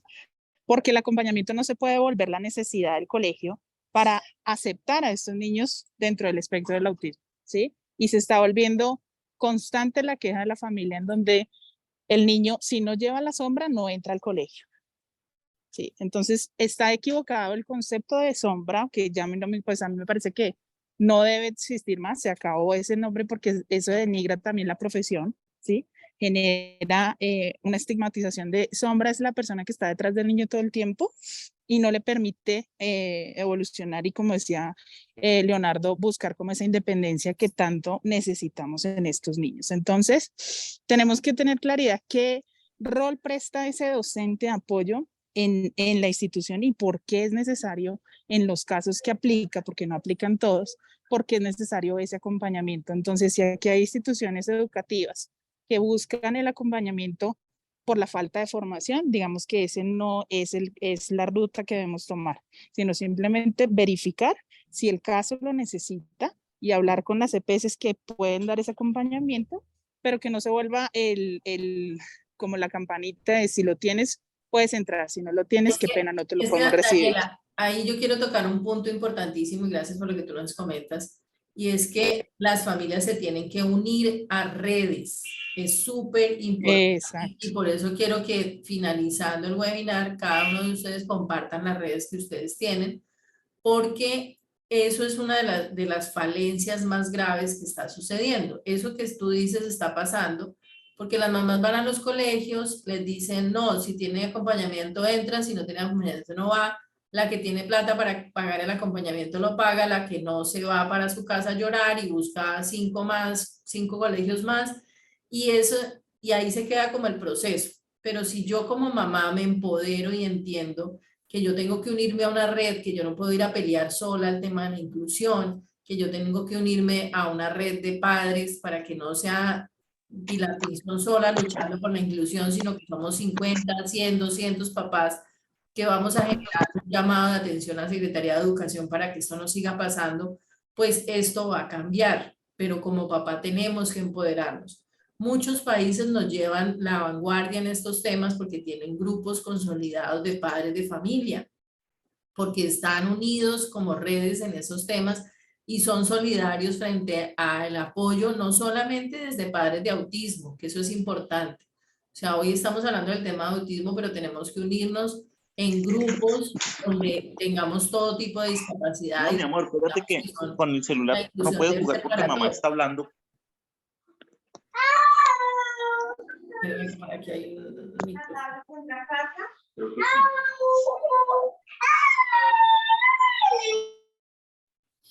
Donde debe haber un trabajo de... No, mira, si ves que hablan unas profes, hay unas señoras hablando, son profes. Esta es una reunión. Es importante unirnos a redes, es importante ser solidarios también con otras familias. A mí me duele mucho, muchas veces me reúno con padres de familia y evidencio que realmente a ese padre de familia la única inclusión que le interesa es la de su propio hijo. Y eso me parece muy doloroso, porque hay familias en las que, no, es que a mí eso de inclusión, no, yo con que me incluyan a mi hijo yo ya tengo. Ahí, no, pues entonces no puede ser esa actitud egoísta frente a ese tema. Y entonces no, a mí yo solamente trabajo por los que tienen autismo y a mí los que tienen TH no me importa y los que tienen síndrome de Down no me importa, pues tampoco puede ser, o sea, estamos hablando de inclusión. Entonces yo no puedo tener la misma actitud que tienen las demás instituciones conmigo y tengo que empezar a entender que la inclusión realmente es el respeto a todas las personas independiente de su condición. Entonces vamos a clarificar, si yo como papá voy y me exigen esto, yo puedo unirme a una red y empezar a fortalecer que Secretaría de Educación haga un llamado de atención a sus colegios, mirar qué es lo que está pasando, cuál es la función que está teniendo Secretaría de Educación en mi localidad, qué es lo que está pasando con estos colegios, hacer denuncia pública. O sea, hay muchas cosas y muchas herramientas que yo puedo ir tomando cuando veo esa vulneración de los derechos de mi hijo frente a esto. Lo mismo, como papá puedo exigir que se cumpla el decreto 1421, que hagan implementación de DUA, que tengan capacitación a los docentes, que hagan implementación de planes individualizados de ajustes razonables. Eso es legal y eso es viable que se pueda solicitar y que se pueda exigir en una institución. Joana.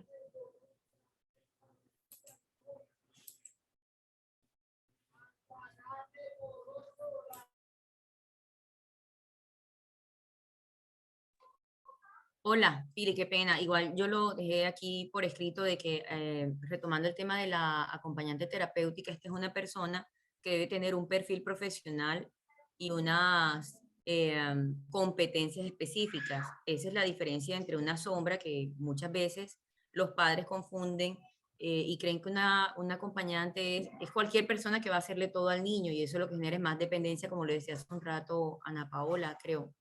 Entonces, teniendo claridad que tiene que ser una persona que tenga conocimiento en educación, que tenga conocimiento incluso en terapias, que sepa cómo darle ese acompañamiento y que eso va a ser en un periodo de tiempo, no va a ser permanente para que el niño no se vuelva justamente dependiente. Entonces, se crean unos objetivos a corto, mediano y largo plazo y trabajar sobre eso. O sea, no es cualquier persona que me voy a buscar a mi prima, mi sobrina, allá de no sé dónde, que me la traigo y para que le dé la comida al niño y le haga las tareas y le haga todo. Porque lo que buscamos es todo lo contrario, la independencia del niño, su individualidad y que él a mediano y largo plazo no requiera ni siquiera de ese apoyo.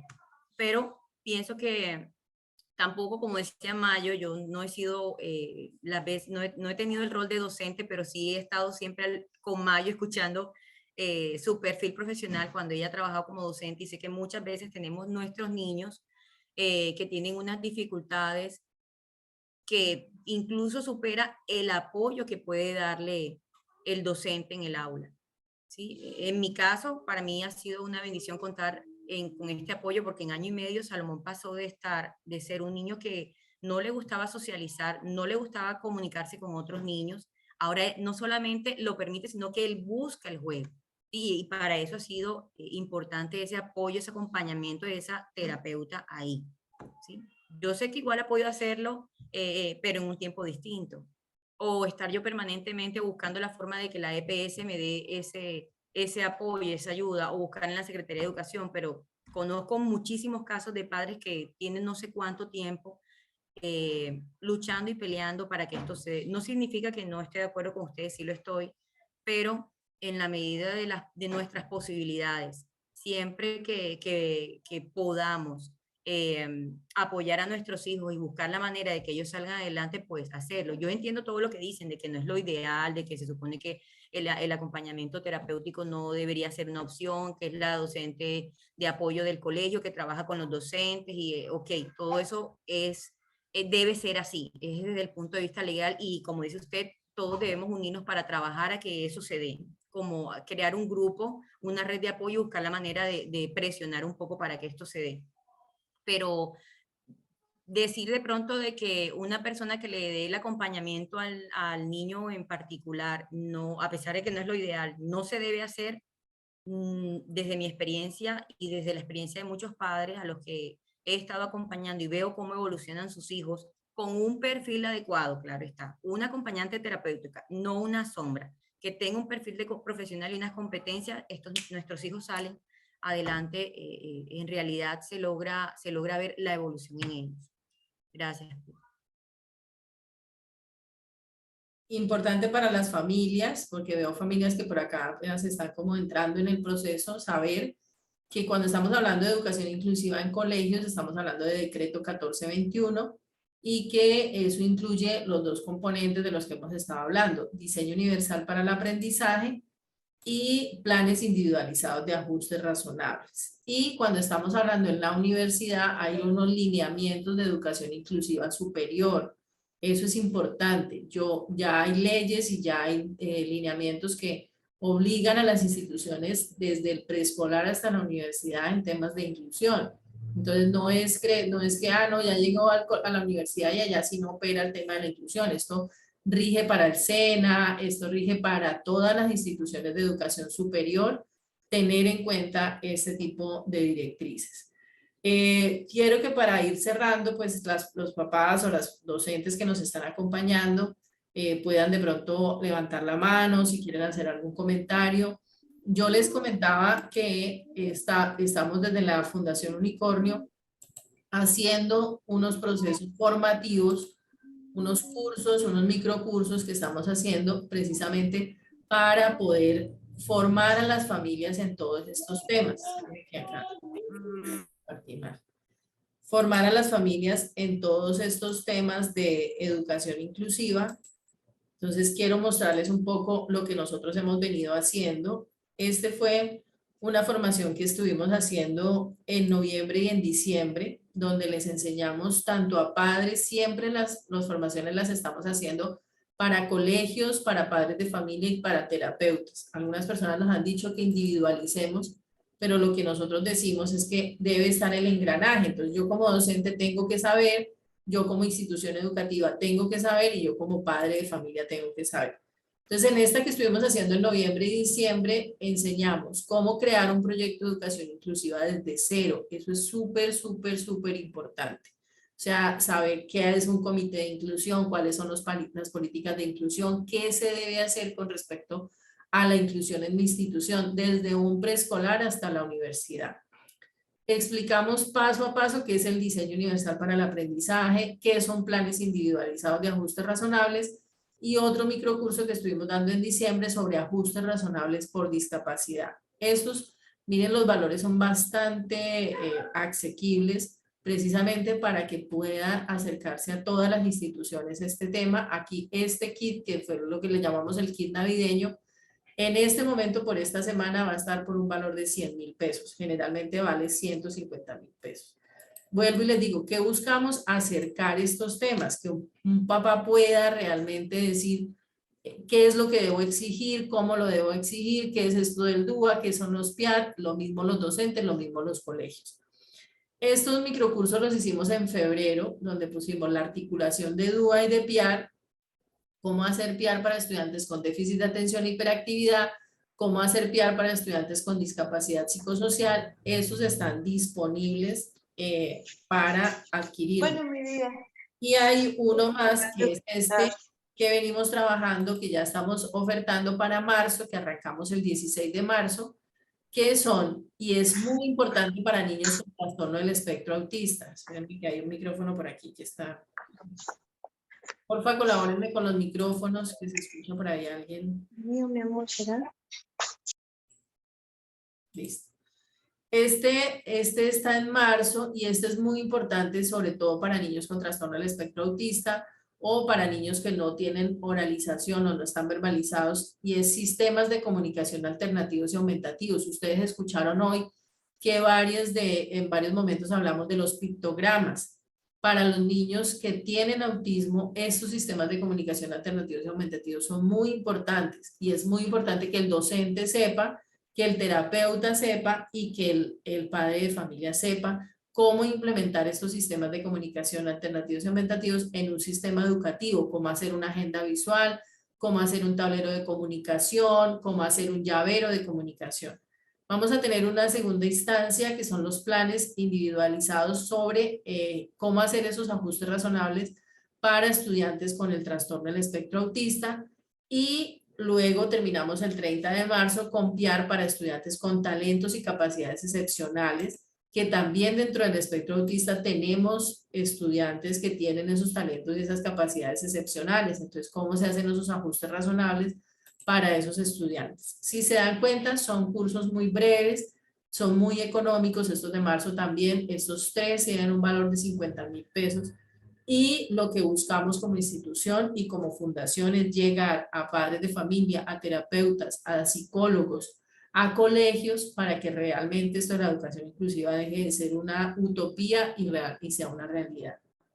Eso era lo que les quería compartir. Vamos a dar espacio para preguntas. Por ahí vi manitos levantadas. Marta, abre tu micrófono y nos cuentas. Bueno, muy buenos días. Yo soy docente de apoyo de una institución pública y pues me ha llamado mucho la atención todo lo que ustedes han dicho. Es cierto lo que dice, no recuerdo quién, que no todos los niños están en condiciones o tienen las características propias para poder estar dentro de un aula de clase. Hay unos chicos que sí y otros chicos que no. Pues no tienen permanencia, no tienen seguimiento instruccional, no tienen de pronto control de esfínter. Básicamente eso es es agresivo, básicamente son una de las cosas que nosotros los docentes tenemos en cuenta para poder integrar un estudiante en un aula de clase. Si requerimos sombras, yo soy docente de apoyo y la sombra es una cosa y el docente de apoyo es otra. Yo soy docente de apoyo de toda la institución. A mi cargo tengo 37 estudiantes con discapacidad y tengo que hacerle el apoyo a los padres de familia, a los docentes, y tengo los chicos desde transición hasta 11 grado. Entonces, quedarme en un salón de clase con un chico que está iniciando con autismo, que necesita un acompañamiento, es imposible. La Secretaría de Educación no paga un docente para un estudiante, paga un docente para un grupo de 35 estudiantes por lo menos. Porque hay una cosa que es legal, que digamos que el salario de un docente son 12 días al año, 12 meses al año, perdón. Entonces, esos contratos no van a salir por un docente, por un estudiante, sino mínimo 35 estudiantes tengo que tener yo a mi cargo para poder permanecer vinculada a la institución. No veo ni la cámara. Una de las situaciones. Es cierto también que la sombra no puede ser cualquier persona. La sombra tiene que ser una persona especializada, ojalá fuera una educadora especial, y es precisamente lograr la independencia del estudiante, lograr que el estudiante tenga su permanencia, lograr que el estudiante tenga su seguimiento instruccional y que sea independiente en todas las cosas. Ideal que dure 6 meses, máximo. No debe durar más porque ese es el proceso inicial. Cuando se hace ese proceso ya después el estudiante no va a necesitar sombra. El estudiante se vuelve independiente de todas sus cosas y ya allí el docente puede manejar algunas de las cosas que presentan los chicos, que de pronto tuvo una crisis, que el ruido, que el cambio de actividad, que el roce con un compañero, son cosas que sí se pueden manejar por el docente, y para eso estamos nosotros, el docente regular, y para eso estamos nosotros los docentes de apoyo, que vamos a capacitar a esos docentes regulares en el manejo de las diferentes discapacidades. teniendo en cuenta que Martica, es importante que clarifiquemos, recuerda que estamos hablando, el nombre de sombra ya no está, o sea, ya no es viable Sí, en el tema de educación sí. inclusiva, estamos hablando de acompañantes de la... Estoy tratando de hacer la diferencia entre una cosa y otra y porque no se ha podido hacer, yo que estoy en una institución pública, que la Secretaría de Educación asuma, se haga responsable del nombramiento de un acompañante, por no decirle sombra, de un acompañante. También es cierto que se tira la pelotica, la Secretaría de Educación dice que no, que eso es de Secretaría de Salud, y la Secretaría de Salud tampoco te nombra un acompañamiento. Perfecto. Eso era. Lo otro, no sé, me interrumpiste y se me olvidó que era lo otro que iba a decir, la verdad. Disculpa, Marta, qué pena. Si acaso no. te vuelves a acordar, no vuelves a levantar la mano. Listo, gracias. Bueno, tenemos 6 minuticos para finalizar el webinar a las 10 de la mañana, por respeto a las personas que nos están acompañando. Ana, no sé si quieras decir algo para concluir brevemente, y Joana. Buenos días, ¿cómo estás? ¿Me escuchas, Pilar, María del Pilar? Sí, Alexandra. ¿Cómo Hola, estás? Alexandra. ¿Cómo estás, María del Pilar, del Centro Educativo Hansel y Gretel? ¿Cómo has pasado? Bien, Alexandra, súper bien. Gracias por acompañarnos. Gracias, aquí estoy reunida con las maestras del centro educativo. Una de ellas quiere hacerte una pregunta. Dale, perfecto. ¿Sí? No se me detiene la grabación. Ellos vinieron aquí a la... Dale, Alexandra. Listo. Buenos días. Miss, tengo una pregunta.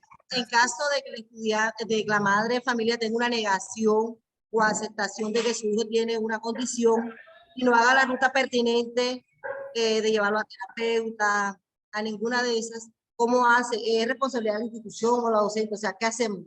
¿Qué se le sugiere al padre de familia o qué ruta más agresiva como para que el papá tome... Puede ser responsable. Exacto, puede ser responsable. Incluso de 9 años y en la hora y todavía el niño... Y lo deja, aparte de eso, lo pone, por decir, jornada continua o interna, como ustedes dicen, o para que el colegio le responda a todas las necesidades, pero ellos no asumen ninguna. ¿Qué se haría ahí? Bueno, Alexandra, primero como instituciones tenemos que hacer cumplimiento de decreto 1421. O sea, yo tengo que primero, antes de mirar hacia afuera, tengo que mirar hacia adentro. Entonces, mis preguntas son, como institución debo tener un comité de inclusión, debo estar implementando diseño universal para el aprendizaje y debo tener planes individualizados de ajustes razonables.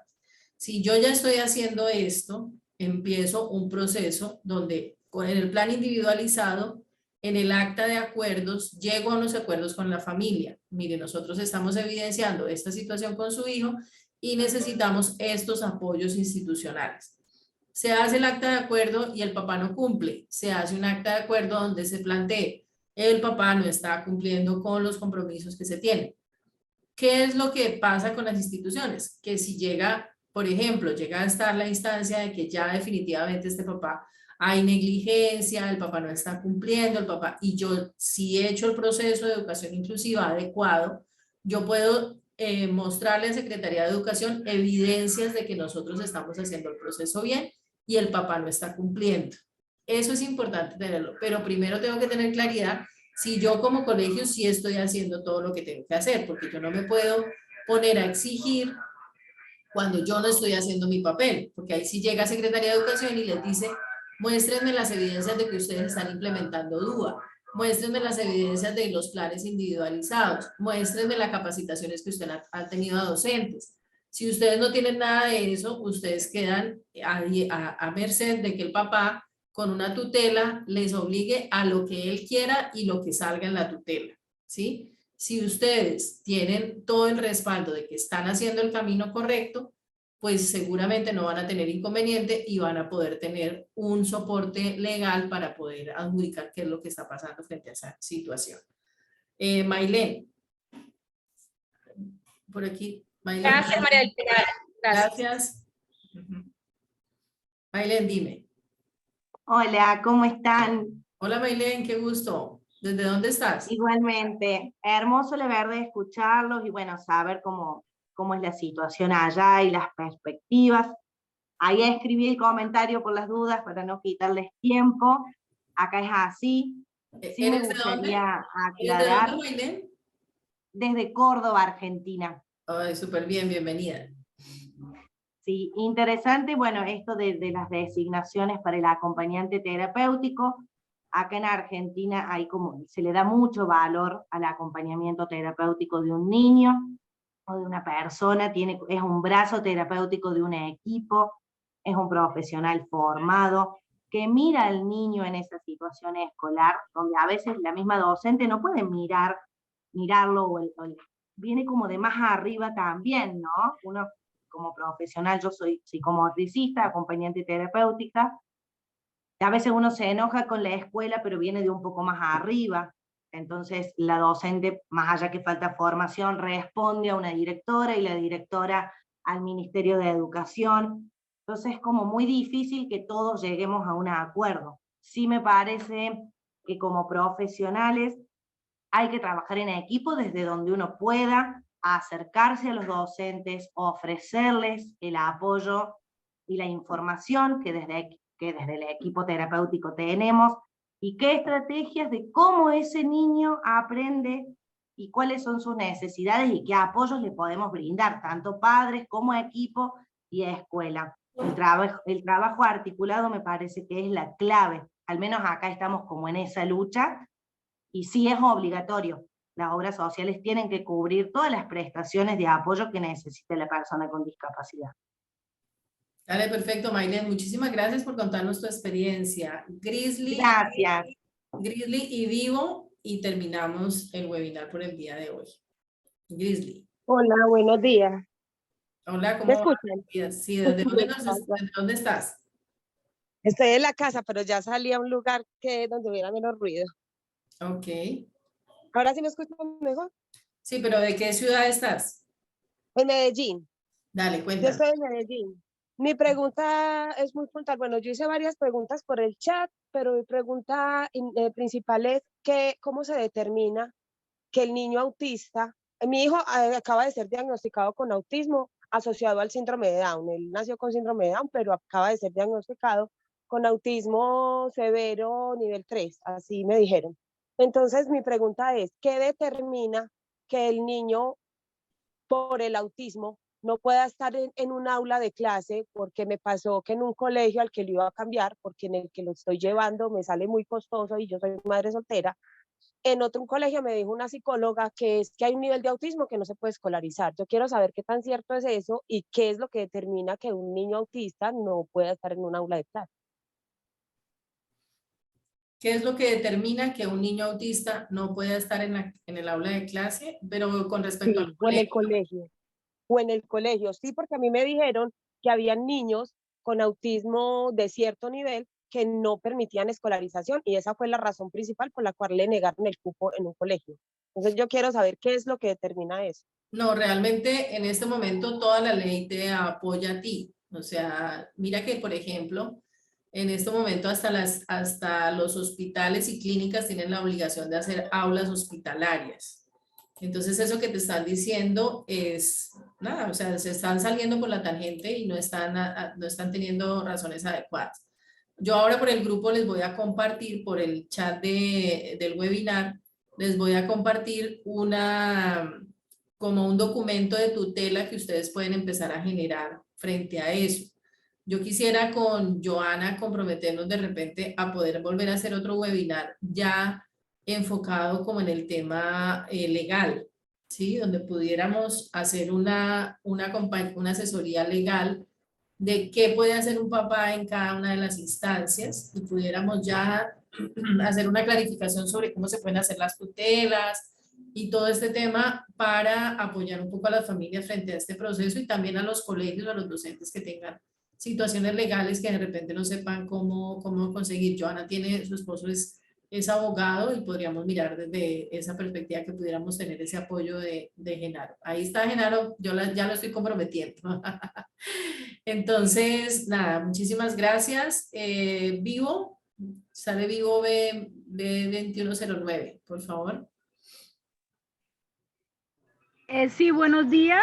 Buenos días, ¿cómo estás? Bien, gracias. Soy mamita de un niño diagnosticado con autismo. Para resumir, estás? ¿Me escuchas? Sí, ¿en qué ciudad hablamos estás? En el Huila, desde un municipio, AIP Huila. Dale. Mira, mi pregunta es la siguiente, como yo sé que pues obviamente ellos están también en conjunto con una serie de profesionales médicos y todo, uno les dicen a uno una cosa, a otros les dicen otra. Yo he investigado muchísimo también sobre el tema y todo, pero pues lo mejor pues es darle la mejor orientación a los niños. Por ejemplo, tengo una pregunta que no le he podido cómo solucionar, digamos, va donde la neuropediatra, mi hijo tiene, no le gustan los puños, los cuellos y los pantalones largos. Entonces, con el uniforme no lo he podido a que él se acostumbre a eso. Ya hicimos el ejercicio muy juicioso entre el colegio y yo en el anterior colegio con aproximadamente 1 año, y si bien no toleró dejárselo, todo el día mantenía incómodo, fastidiado porque él no soporta esto. Le comento el caso a la neuropediatra me dice, no, Patricia, pues ya se hizo el ejercicio, ya se intentó, entonces vamos a que el niño estudie de manera cómoda, de que vaya con su uso, que no tenga pues su cuello, sin pantalón largo, el colegio debe admitirlo, y si no, pues tú me dices y desde la parte médica yo puedo dar como una instrucción. Sin embargo, comenté en el colegio, ellos son muy receptivos, obviamente Salvatore va muy cómodo al colegio, pero cuando llego a la cita con la psiquiatra me dice, no, yo no estoy de acuerdo con eso, si bien Salvatore eso le fastidia porque es algo, digamos, proveniente de ellos, él tiene que irse poco a poco acostumbrando, adaptarlo, y no estoy de que él se vea diferente, sino que lo vaya logrando. Entonces, ¿de qué forma actúo? ¿Siendo perseverante con el niño eso o haciéndole caso también a la otra? O sea, no sé de qué forma entonces actuar. No, ahí es importante que tú generes los ajustes razonables para tu hijo. Entonces, si tú puedes exigir dentro del plan individualizado ajustes razonables, que ese sea uno de los ajustes razonables que se hagan para tu hijo, porque es algo que le complica a él realmente. O sea, que no es que él quiera ir con los pantalones cortos o que él quiera ir con X, sino que es algo que sensorialmente para él es muy agresivo. Entonces, sí es importante ahí que exijas cuáles son los ajustes razonables que se deben tener. Muchísimas gracias. Muchas gracias a todas las personas que nos acompañaron. Disculpen las personas que quedaron ahí pendientes con la mano levantada, pero ya habíamos quedado que íbamos a hacer 1 hora de webinar y ya llevamos 2 horas. Entonces, les agradezco a todas las personas que nos acompañaron, Ana, Mariolis, Yari. Muchísimas gracias a todos. Vamos a tener un nuevo espacio. Vamos a ver si en el próximo espacio pues hacemos más claridad en temas legales. Pero pues fue un muy buen ejercicio por el día de hoy. Recuerden que queda grabado. En el grupo del chat vamos a estar compartiendo el tema de los microcursos, son certificados, quedan grabados, se entregan las memorias. Muchas gracias a todas las personas que nos están acompañando. Nos pueden buscar en redes sociales como Fundación Unicornio, estamos en LinkedIn, en YouTube, en Facebook, en Instagram como Fundación Unicornio. Y por ahí también respondemos cualquier pregunta que ustedes nos puedan tener. Un abrazo para todos. Anita, muchas gracias. Bendiciones. Que tengan un lindo fin de semana. Gracias a todos.